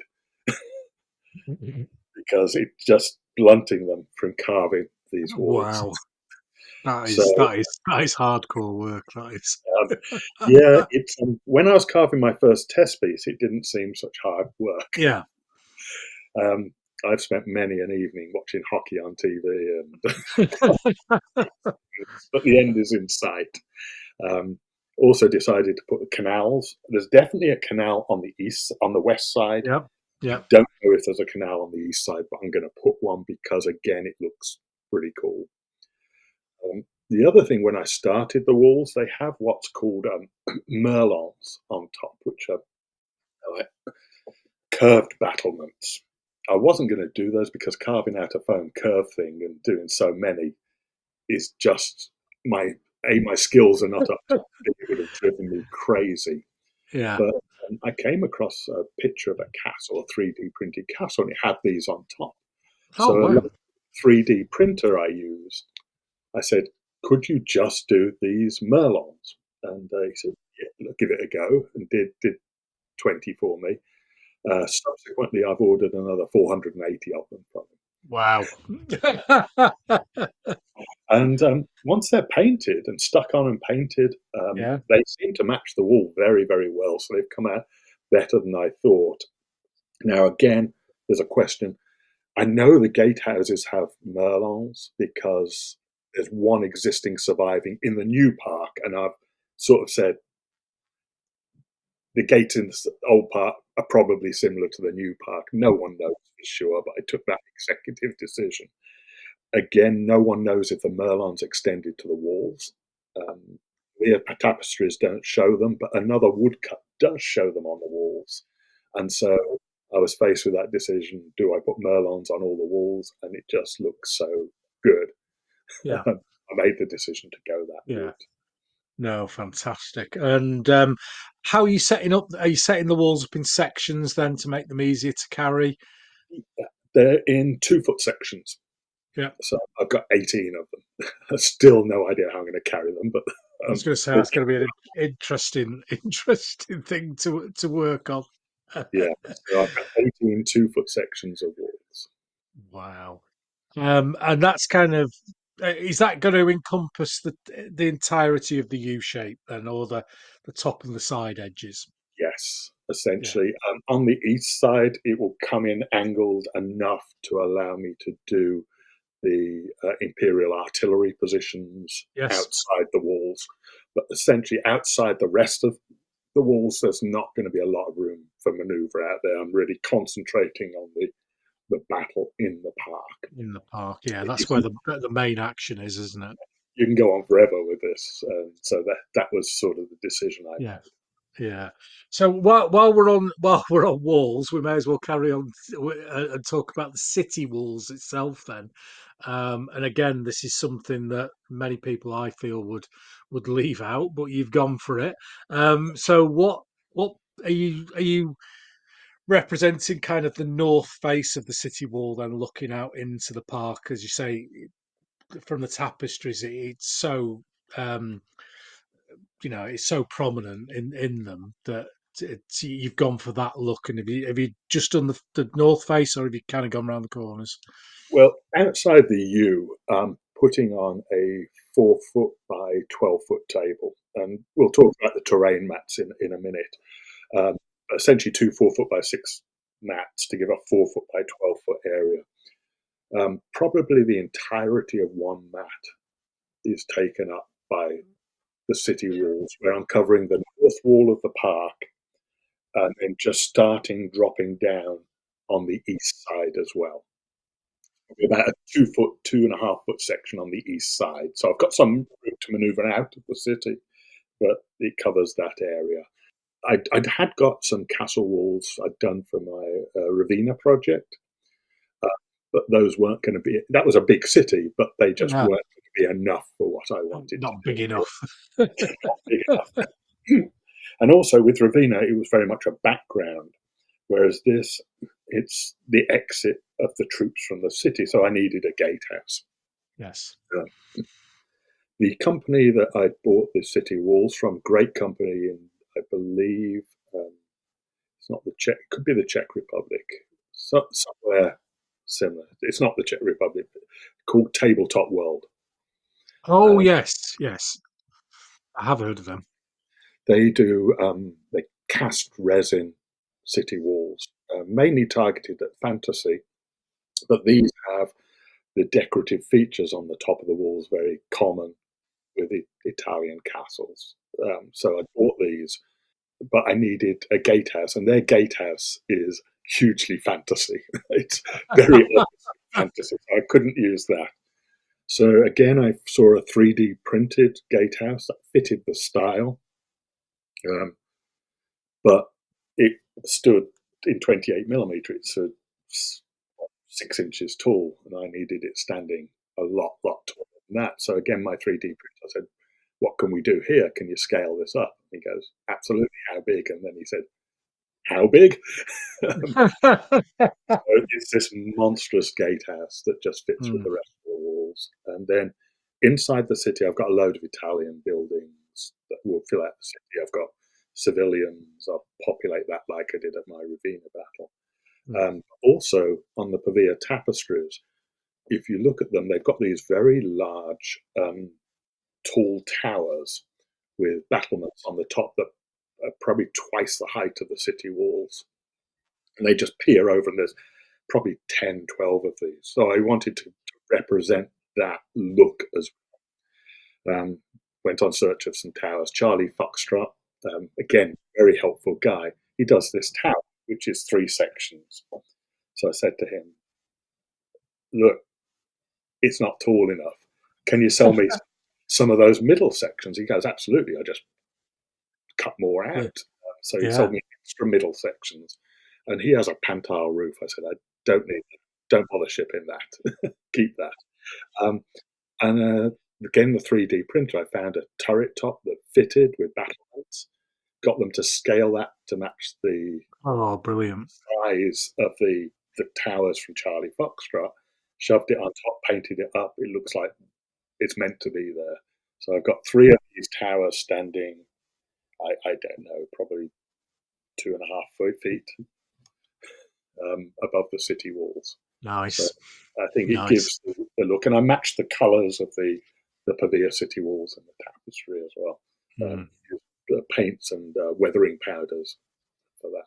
Yeah, it's an awesome job, absolutely awesome. And again, you put some pictures up of those, haven't you, on the blog? Yeah, so again, they'll be included in the YouTube version of this. So you then kind of building wise, with the Castel Mirabello, I think you built that from scratch. Is that right? Yeah, it's not finished yet. I built the main building. There's a lot of photos of the existing Castello Mirabello. I've made a slight mistake in that 2 of the windows are square on the top floor and 2 are arched. And I thought that was a later retrofit. I've since read some stuff saying there was 2 square and 2 arched. We'll let you off. We'll let you off. Out of foam. That's probably, the building is probably 18 inches by 10 inches. Again, I got the roof 3D printed, but again, building carved out of foam, use some spackling. You call it spackling in England? It's polyfiller or PPO. I know what you mean. Been over here too long. Because people ask me when I do videos, they go, that polyfiller, is that spackle? And I go, yeah, it's spackle.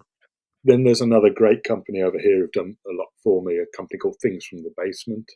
They do some MDF buildings. So he did some of the windows, did the windows and the balcony for me. So added those to the model. So I've still got to add a couple of outbuildings and some walls around that, and then work out how I'm going to put that on the table, because it did have like a moat around it. So that's the one unknown that I don't know how I'm going to do yet. So I've got that to make the outbuildings, the walls, and there's a couple of drawbridges there as well. Yeah, so it's and that will be quite a nice centerpiece for the park, won't it? Oh yeah, and the other part of that is they had in the Pavia tapestries like an observatory as part of that, which isn't there these days. That's a round building with a domed top to it. I actually found a sci-fi 3D print. Wow. Got that, sanded a load of rivets off the roof, made it look, and painted that up, and again a foam base to that, coupled with another 3D print of a castle base, a circular castle base, pieced it all together, and it actually looks like it's a single model now. So, oh wow, fantastic! I think it's just slightly off topic. It's amazing how much stuff there is out there in other periods and even genres that are suitable for these sorts of things, especially with the 3D printing world, which is, I fully admit I don't know much about it, but I've been looking for, I'm looking to do some bases for kind of like the guys we were talking about earlier on, the servants and the squires, kind of milling around, rearming a knight, and with spare lances and stuff from when people come back from the first charge as like a rally point, for the battle, for different commands, and I'm looking around for figures for that, and some of the I went into all sorts of weird and wonderful 3D stuff that I wouldn't normally look. So there is a lot out there, and it sounds like you've dived into a bit of sci-fi and all sorts to get what you needed. Yeah, just on the figures, on the Pavia tapestries, there's some ladies there, and Yeah. one guy is going to be releasing a range of ladies and going to get me some if he in Oh, time. fantastic! And he's made. I said, "Are you going to do heads like this?" And he said, "Let me do them." And he sculpted them. Oh, So, and wow! then the other thing on the Pavia tapestries is there's a monk leading a donkey, and on the Nice. donkey back is a cage. And I found, I think from Foundry, a donkey with a cage, and then Yeah. on the donkey's back is a monkey. And so I'm trying to find a monkey now to put on the donkey's back to do a little vignette of this Yeah. donkey and Oh, cage. And fantastic! so, Fantastic! but yeah, on the 3D printing, it's incredible what's there, and I'm almost like that. I'm trying to combine scratch building, which I've not really Mm. done much of before, with 3D printed parts. It's almost like a Franken building. Yeah, yeah, yeah. Oh, fantastic! Fantastic to see, and a little bit of mixing things up to get a job done. It's fantastic. So that's kind of the main building features. Then I think. Have you done any? You were talking about the gun positions in the lance neck or the imperialist camp. Are you kind of putting like a siege setup around that? Yeah, Gabions and that sort of stuff. yeah, around the entire city. That was the word I was looking for earlier. Oh, Gabions. I've oh, Gabion. done a whole circular line. I've probably got about 50, 60 gabions Yeah. there circling the city with artillery. There are some what's called sconces, which are circular emplacements. I'd want something like about 10-inch Mm, diameter on yeah. those. If I get time, I'm going to scratch build some sconces because they were very prominent on the images that I've got. Then there's field emplacements, which I bought some field emplacements. I've got to modify them from Sarissa, the field emplacements. But there's also at Casa Delivery and Tour de Gala, sorry, a built-in emplacement that overlooks the wall, so it was raised. I've got to do something Ah, yeah. there to raise those guns up. And then, so I've got to build the whole Tour de Gallo area. And then outside the city wall, there was a Casa Delivery, which is a House of the Greyhounds in Italian. They actually kept the greyhounds outside the park so the noise wouldn't affect the people stopping in the park. So Steelfist don't know this, but I've got to buy a ton of greyhounds from them because I built the building and I want to put a ton of greyhounds in there. Oh, fantastic. Other things I'm building, I built a pontoon bridge because there was a Mm. pontoon bridge near the Tour de Gap, near the Five Chapel area south of that, which was actually collapsed, set adrift at the end, and a lot of people died on that. And then the Five Chapels, I'm representing that.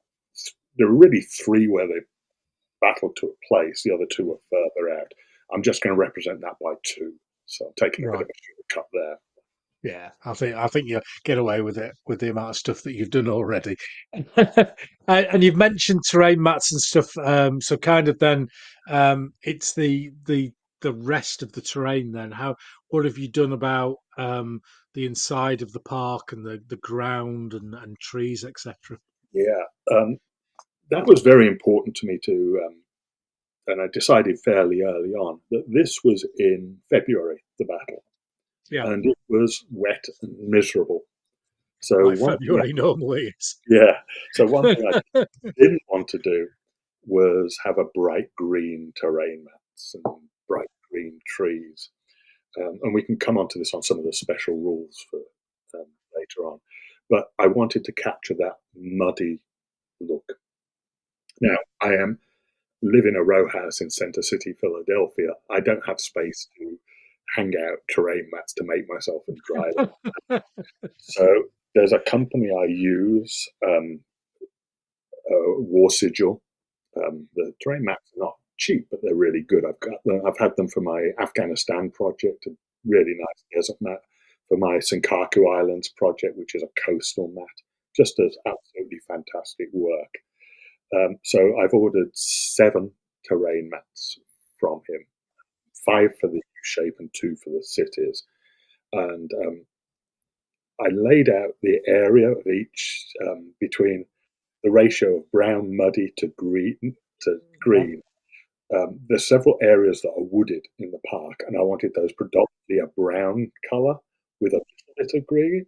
And then there's the actual part which I wanted predominantly green with a little bit of brown. So I sketched all these out where I wanted the zones, and obviously wanted blending so it didn't look like straight lines. And he's done a great job of those, and actually done a river at the top for the Vernavolo. So I've really tried to capture that February type look on the terrain mat. With the terrain mat, there's 3 areas of the park that are very, very heavily forested and wooded.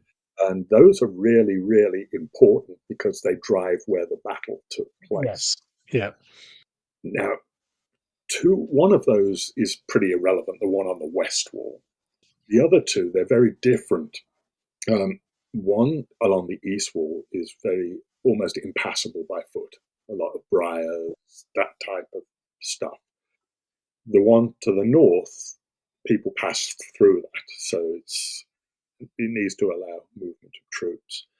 And one thing I didn't want to do was ruin the aesthetics of what is essentially a really nice terrain mat wooded base by sticking big bases of trees on there.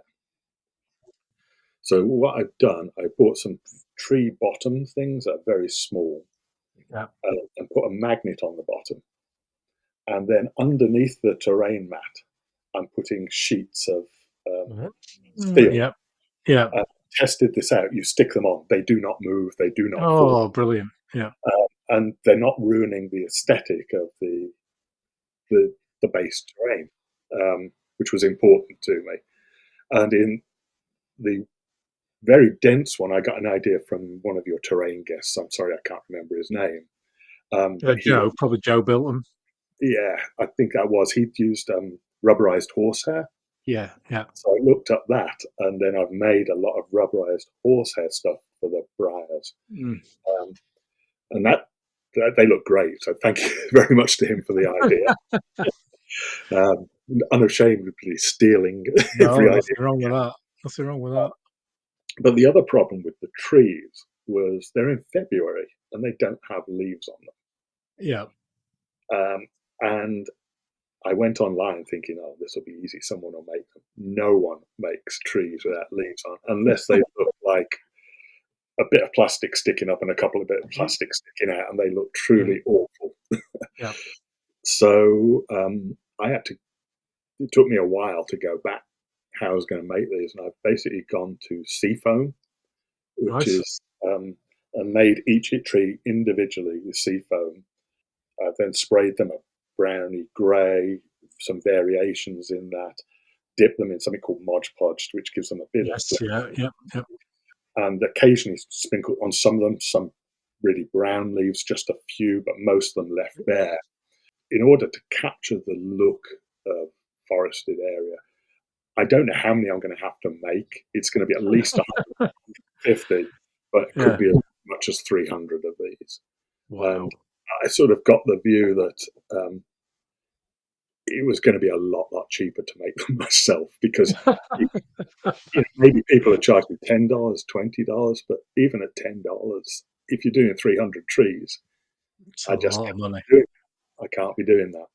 So this very, very cheap method, big box of seafoam, is almost nothing. Yeah, exactly. There's a hell of a lot of work going into it, mate. It's up against the clock. The clock is ticking. It is not all complete. But I think the last, talking about the battlefield itself and talking about the order of battle and building the troops up and something and that sort of thing has kind of been a good guide for people who who haven't done this sort of size of a project before, of just exactly how much work goes into it. And it's not just a case of painting a few figures and putting them on the table. There's a lot of background work, and like yourself, if you're looking for as accurate as you can do with the information that you've got, there's a lot of scratch building going on as well. Yeah. And not everything comes in a box made out of plastic. And one thing I really want to do when I've got past Historicon is take a breather, Yeah, but I also want to do try and do a quite a nice job of doing like a 25, 30 page PDF. So in my blog, I just post things up as I think about them. It's very yeah, random, yeah, but I want to try and do not the history of Pavia, but how I did this big yeah, project.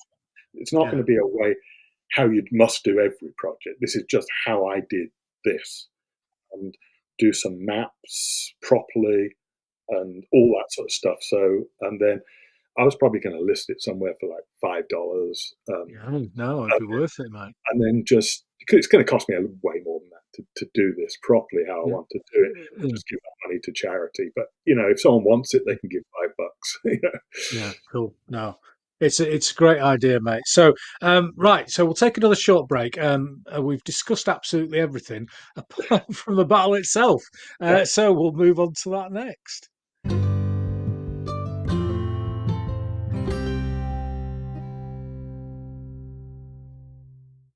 Okay, so we're going to move on to the battle itself now. After all this time talking about getting there, we're moving on to the battle itself, and like we did previously with the other sections, we're going to have a little talk through how the battle itself unfolded, and the different interpretations of how it unfolded, and some of the features, some of the different things that occurred in the battle or around the battle that may or may not need to be recreated on the tabletop, because we've always got that problem when fighting a battle with the size of Pavia, and people are going to play it are going to know something about the battle. It's like Waterloo. You're always kind of starting off with a 27 page intel document before you actually sit down to play the game. So with Pavia, there's things that happen that you know affect the way the battle go, and if you know them,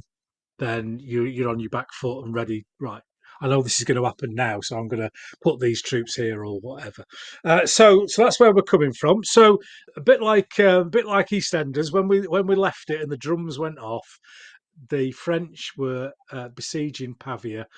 The imperialist army turn up and set up their own little version of Butlins on the east side of the walls of the park at Pavia, and I think they're there for a few weeks, aren't they, before we actually start fighting Yeah, properly? they were there for quite a while. I can't recall exactly how long, but things sort of came to a head because it was a question of which side is suffering the most by waiting it out with desertions, lack of food, lack of gunpowder, and Yeah, so it was a case of yeah, if we're going to do something, we got to do something.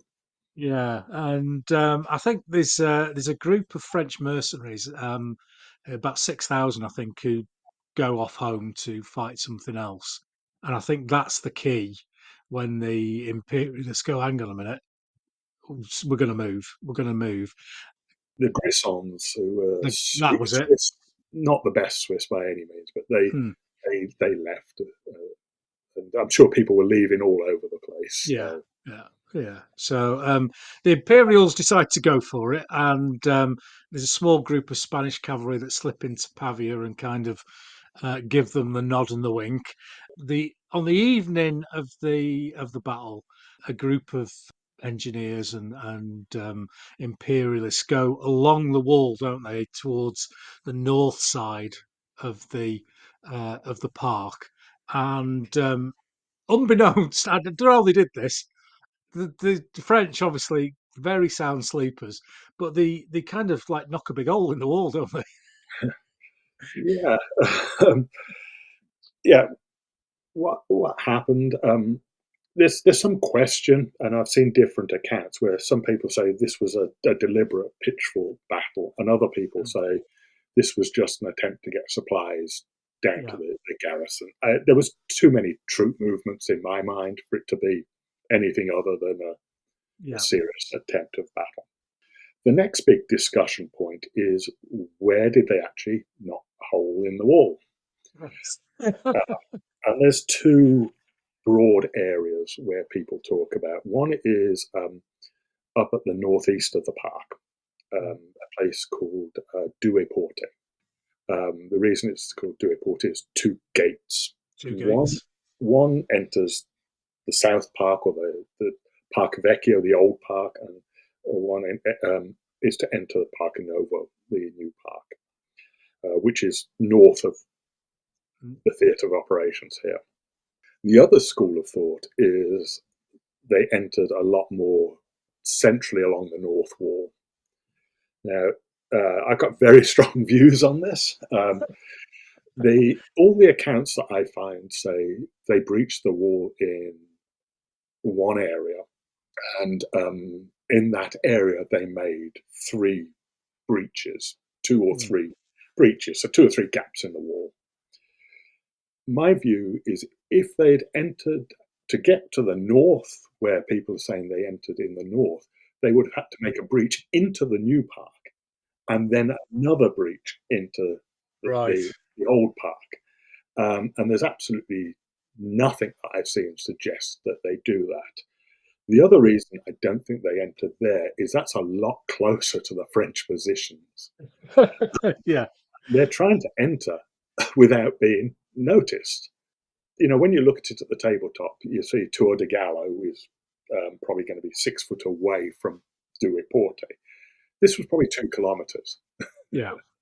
So it was the northeast, outside the east wall, was probably one of the remotest locations that they could enter.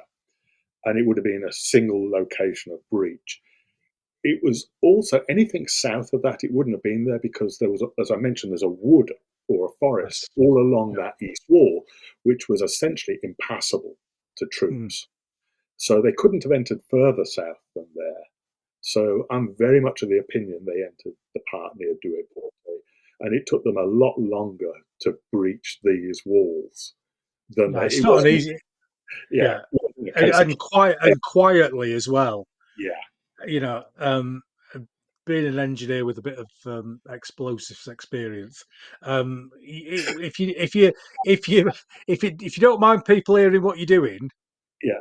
getting walls down is quite easy. If you're trying to do it quietly in the dark, it's a lot more. It's a lot more difficult. And not just for you and your mate; it's for you trying to get 20,000 people in. Yeah, you're not just trying to sneak in with a copy of a newspaper from your local town. You're trying to get in with like 20,000 mates. So yeah, you need a relatively big hole in the wall. I mean, I had someone comment on one of my photos about my walls. I put a tree up against the wall, and he said, "Well, couldn't the people climbed over the tree?" And I said, "Well, yeah, they did. They went in to spy and do all this sort of stuff, but I'm not worried about 20,000 people climbing over a tree." Especially when they're carrying a pike. And on a gendarme in armour with Oh his yeah, horse. yeah. I've seen a lot of things in my life, but I've never seen a horse climb a tree. I've seen a horse in a tree. Oh, that's another story. But I've never seen a horse climb a tree on its own. There we go. So this once the breach is there, then Yeah. obviously the French don't seem to be aware of it, do they? They don't know what's going on.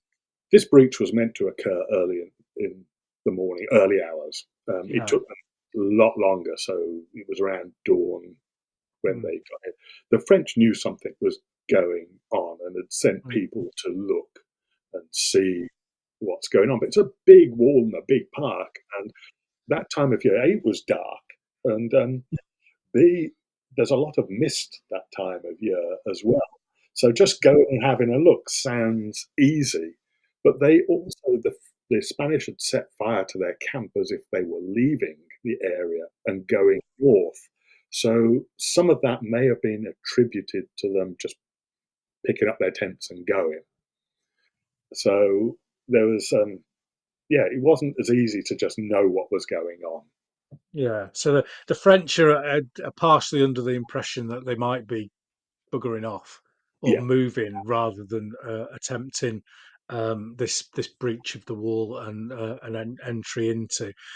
So then I've kind of got around 5 a.m. that we've got some arquebus from the Imperialist side attacking the Mirabello. Does that sound about yeah. right? I think one of the things that went on first is there was a cannon fire, which was the pre-arranged signal to alert the garrison Yeah. at Pavia that was Yeah. going on.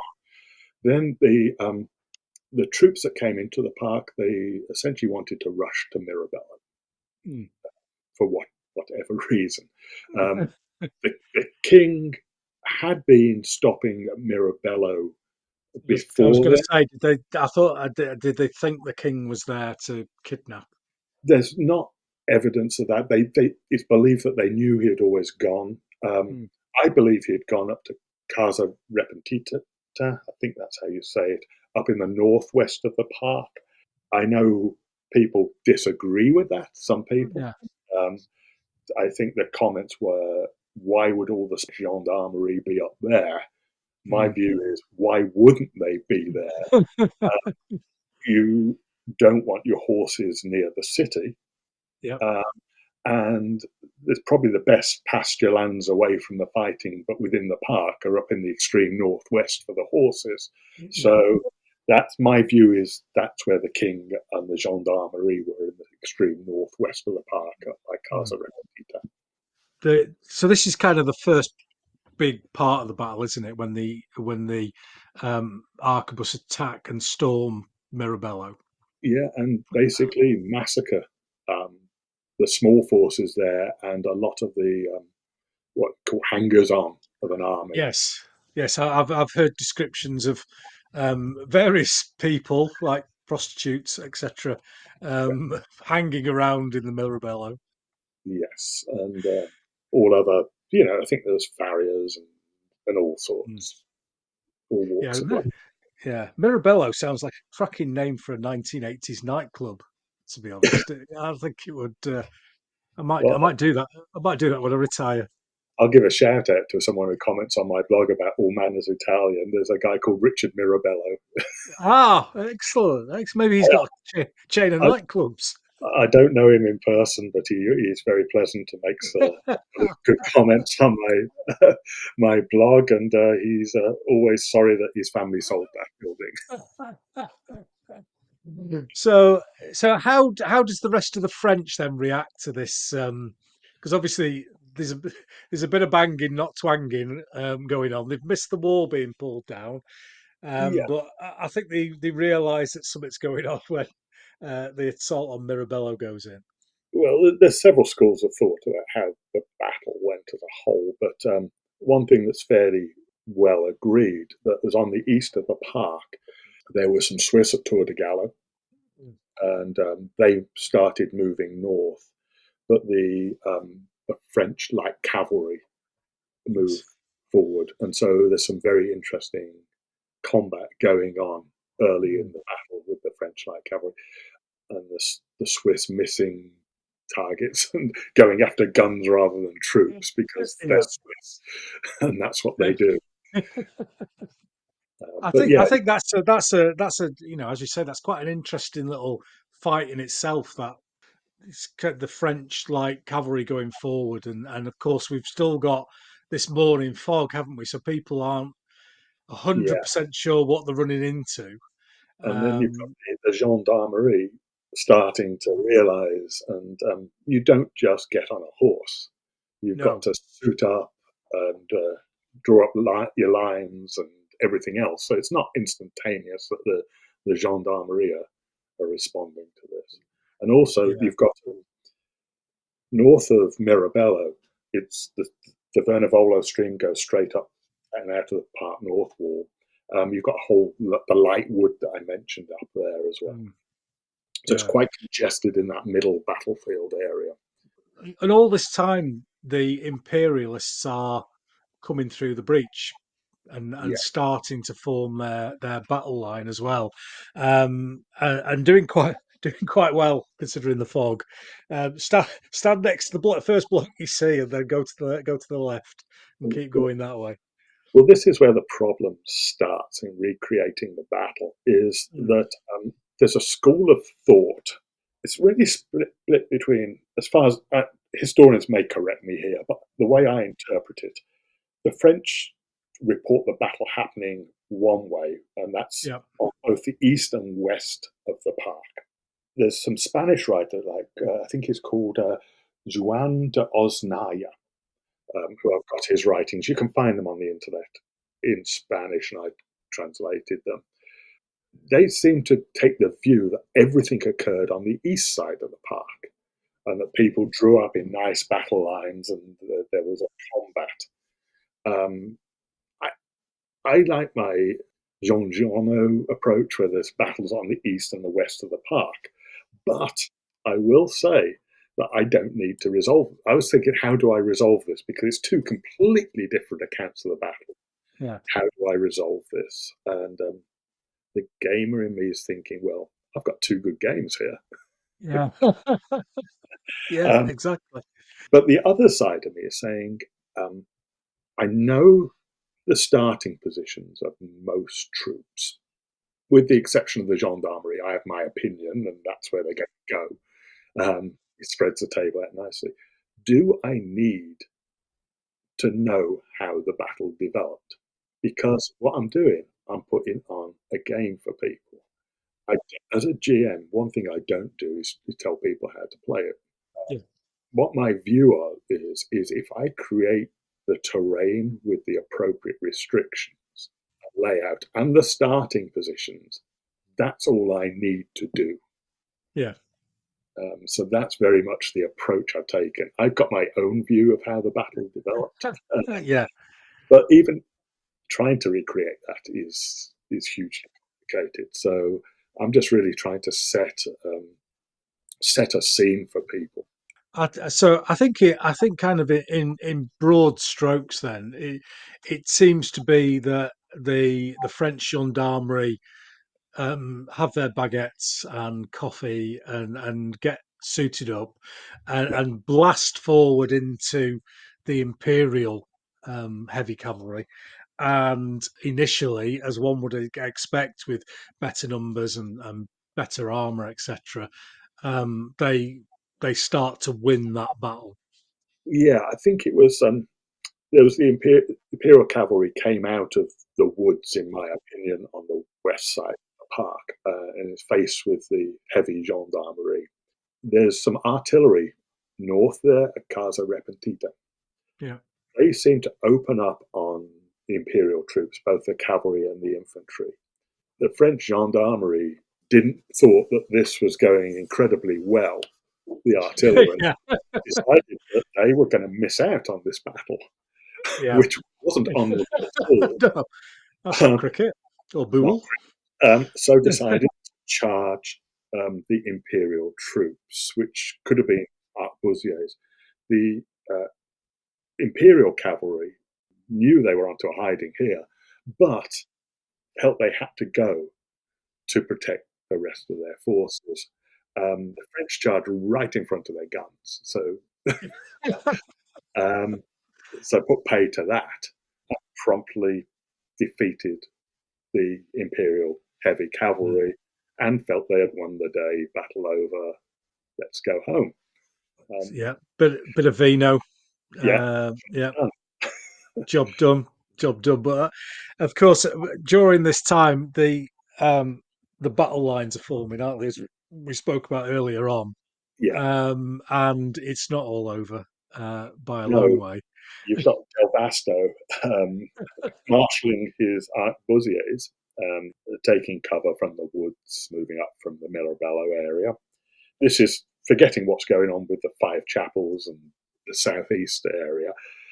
So he comes over, and that's one thing we can discuss on rules later. But you've just had, I don't know, I'm thinking 250 cavalry figures at 25 to 1 go over some wet land.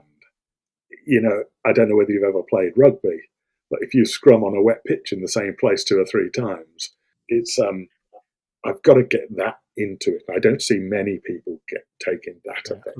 I mean, I've been working in rural communities for most of my life, and you only have to um, go into a field entrance on on a wet day where a lot of cattle have been through that area.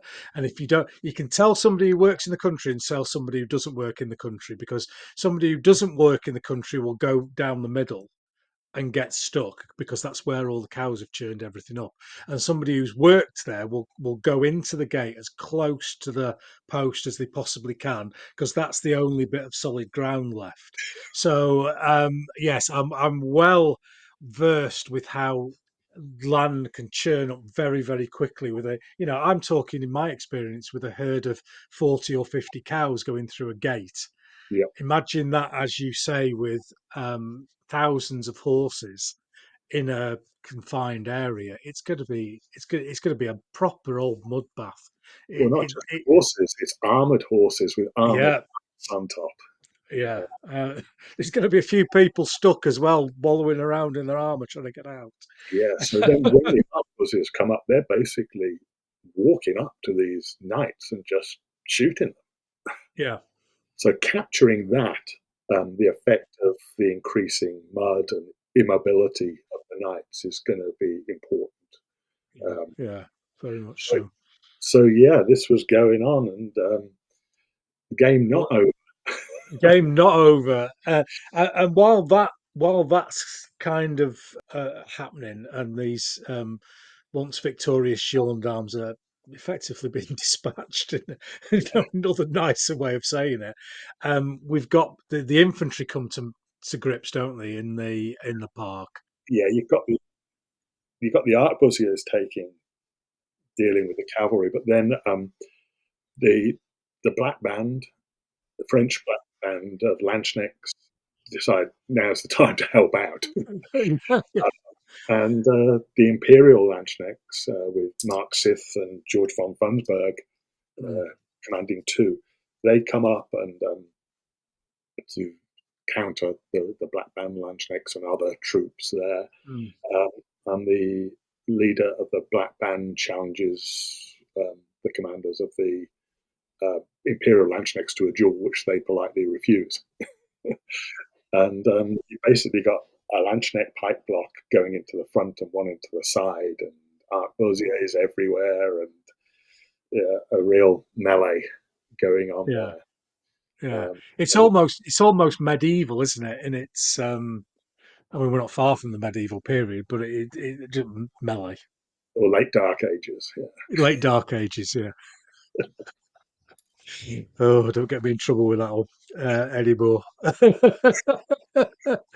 And this kind of big infantry fight drags on for a bit, but it's the imperialists who eventually get the upper hand, isn't it?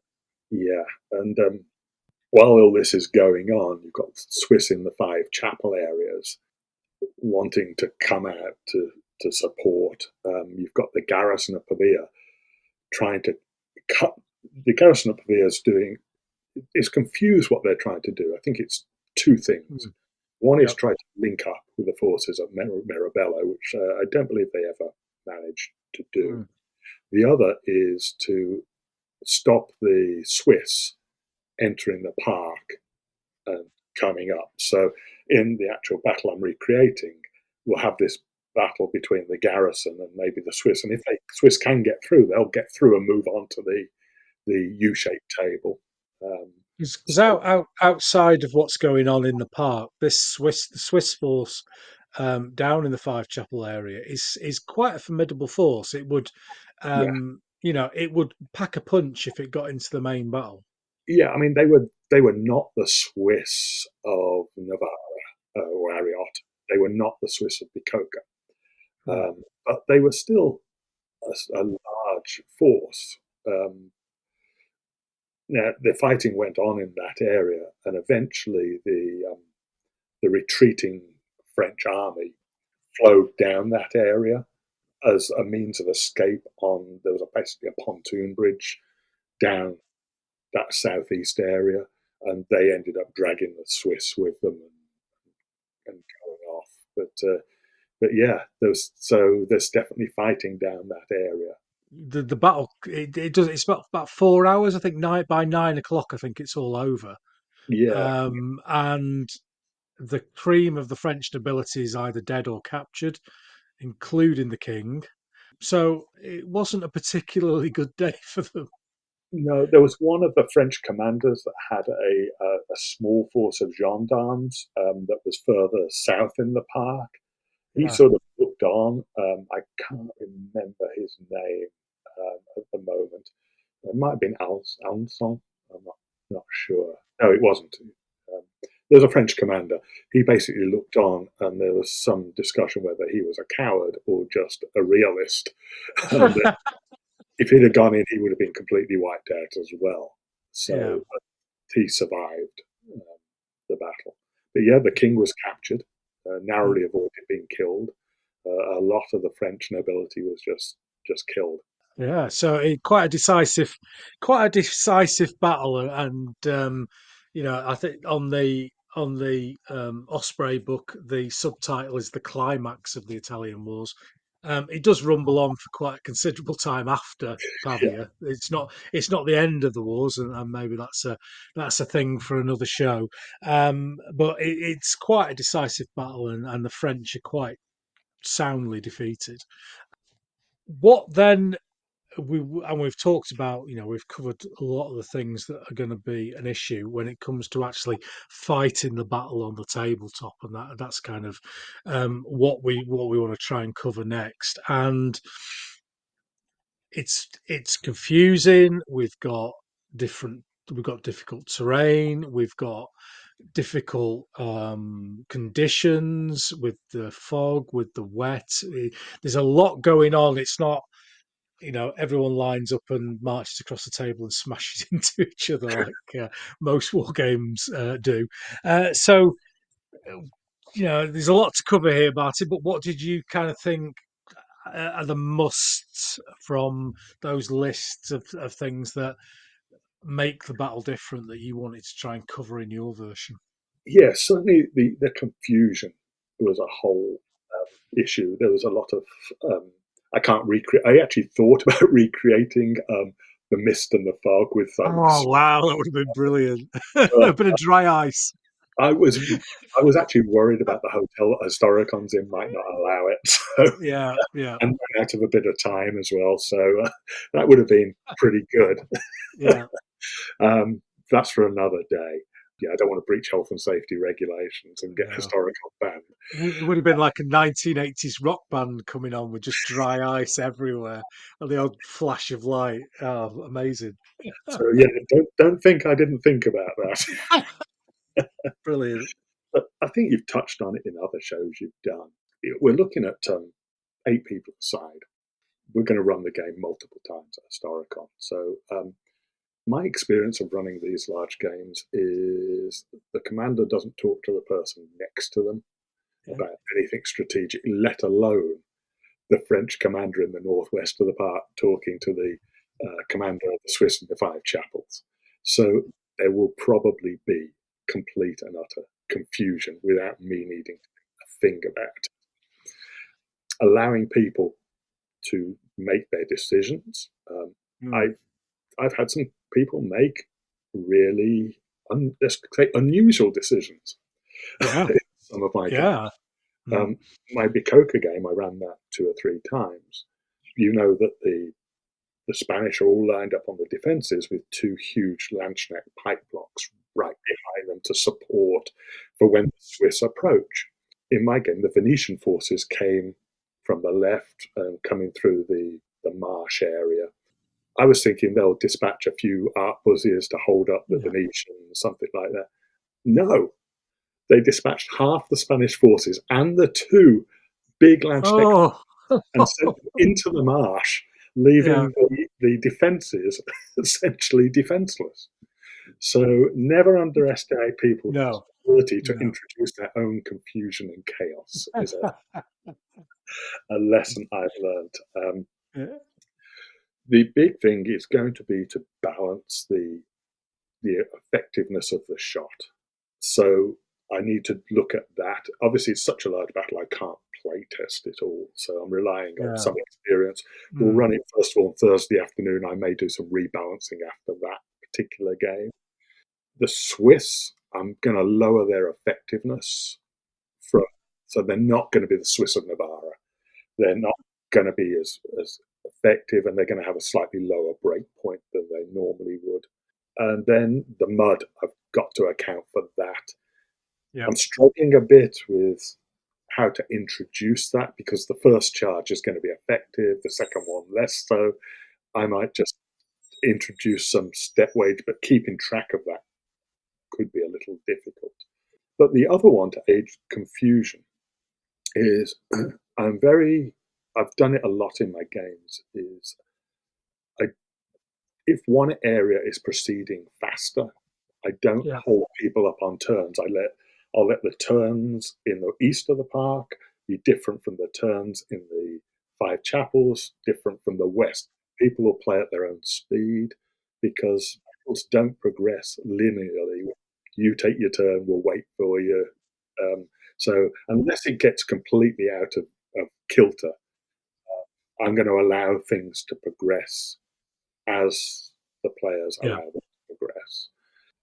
So those are sort of, and then the terrain is really going to determine a lot of the avenues of approach and the effectiveness there. So I think those are the main sort of things, and I may give some commanders different abilities. Yeah. And so with pike and shot, then you don't. And I'm kind of back of my head here because I don't normally play them. You don't really look at number of figures, do you? You kind of have small units, medium units, big units. So how are these 144 figure pike blocks going to be represented? Is a big unit not representative of something that's effectively huge? And how would you represent that on the tabletop? Yeah, I think they're small pike block. I can't remember the exact figures. I think it's a little flexible. It's like 12 figures. A medium is 24, and a big one's 36. I may be wrong on that, but that order of magnitude. So you can imagine 144 doesn't work particularly well.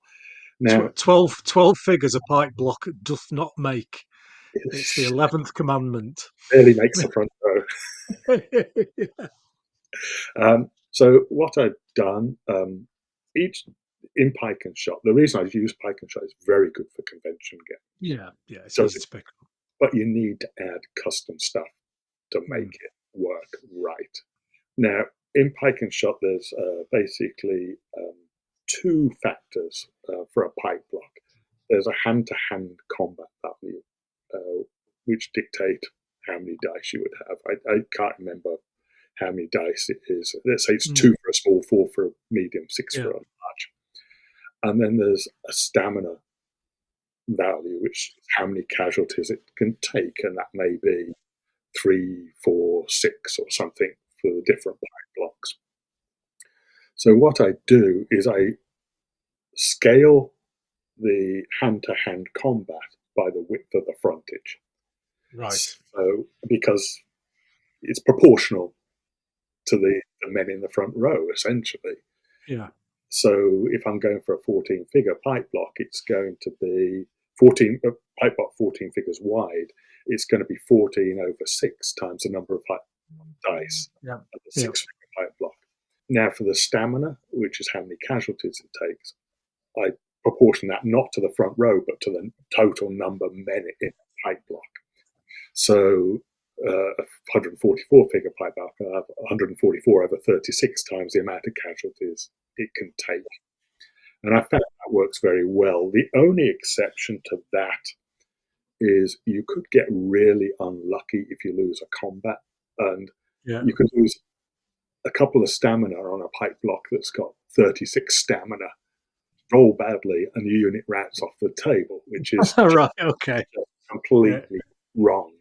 So I always say that the pipe block doesn't have to take a large pipe block doesn't have to take a break test till it's at least at half its stamina value, just to stop those strange results. Yeah. Because the last thing you want, you painted 196 figures on a pipe block and you roll 2 1s and it's gone.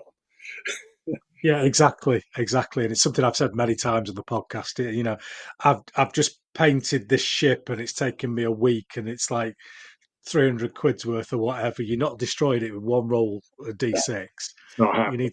need to work. You need to work to get that off the table. It took me ages to work to get it on the table.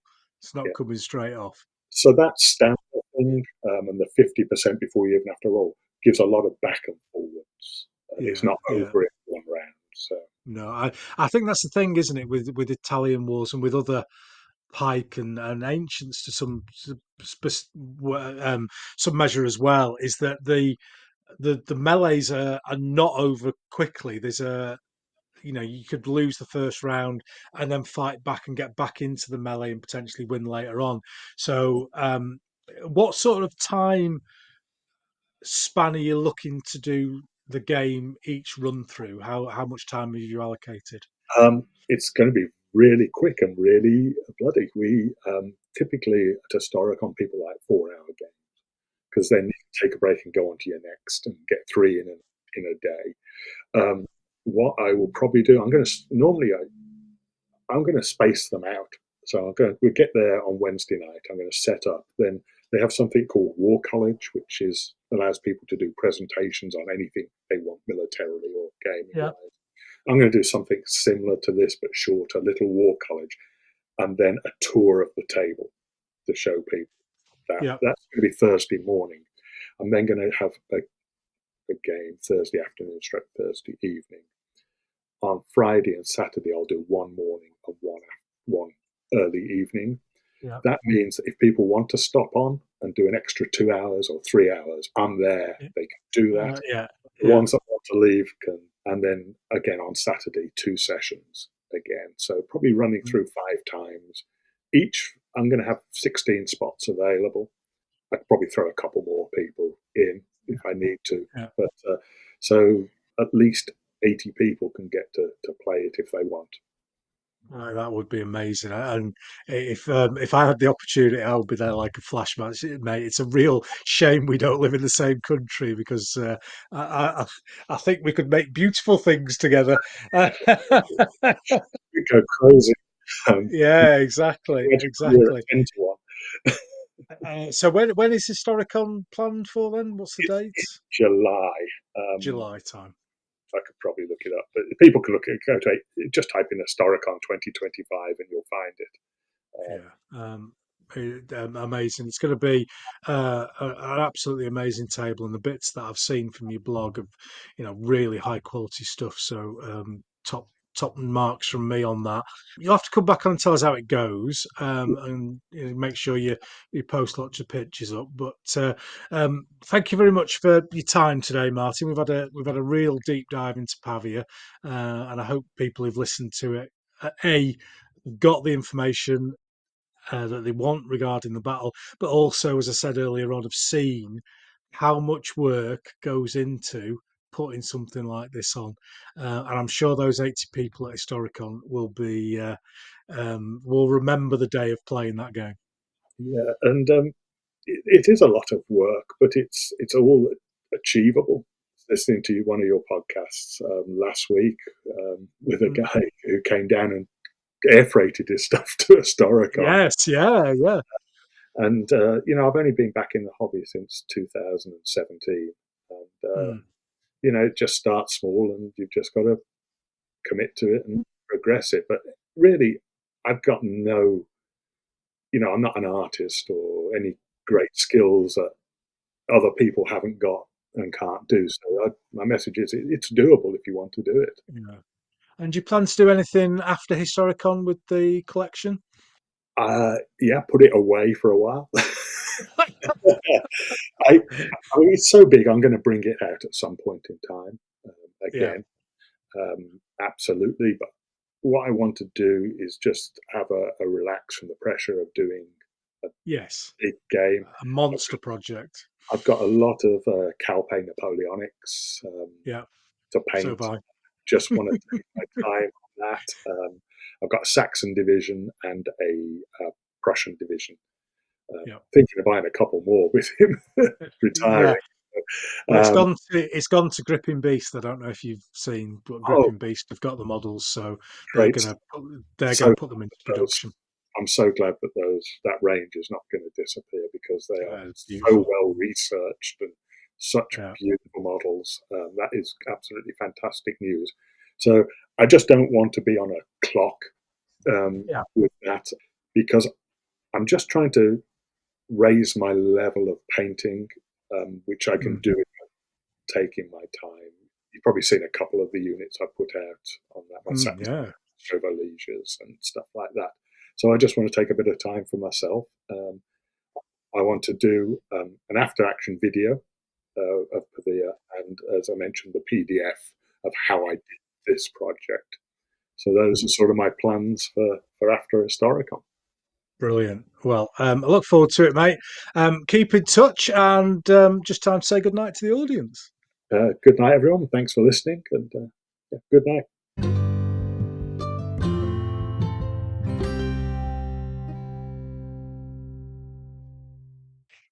So there you go. That was a deep dive into the Battle of Pavia, and thank you very much to Martyn for his time putting that show together. We managed to do 2.5 hours on a single battle, and Martyn's done an absolutely cracking job on this, and I would recommend that you have a look at his College of Kings blog that I'll put a link to in the notes for this show, and also the YouTube version of this podcast. I'll use some of Martyn's pictures of his Pavia build to illustrate it. So have a look at that.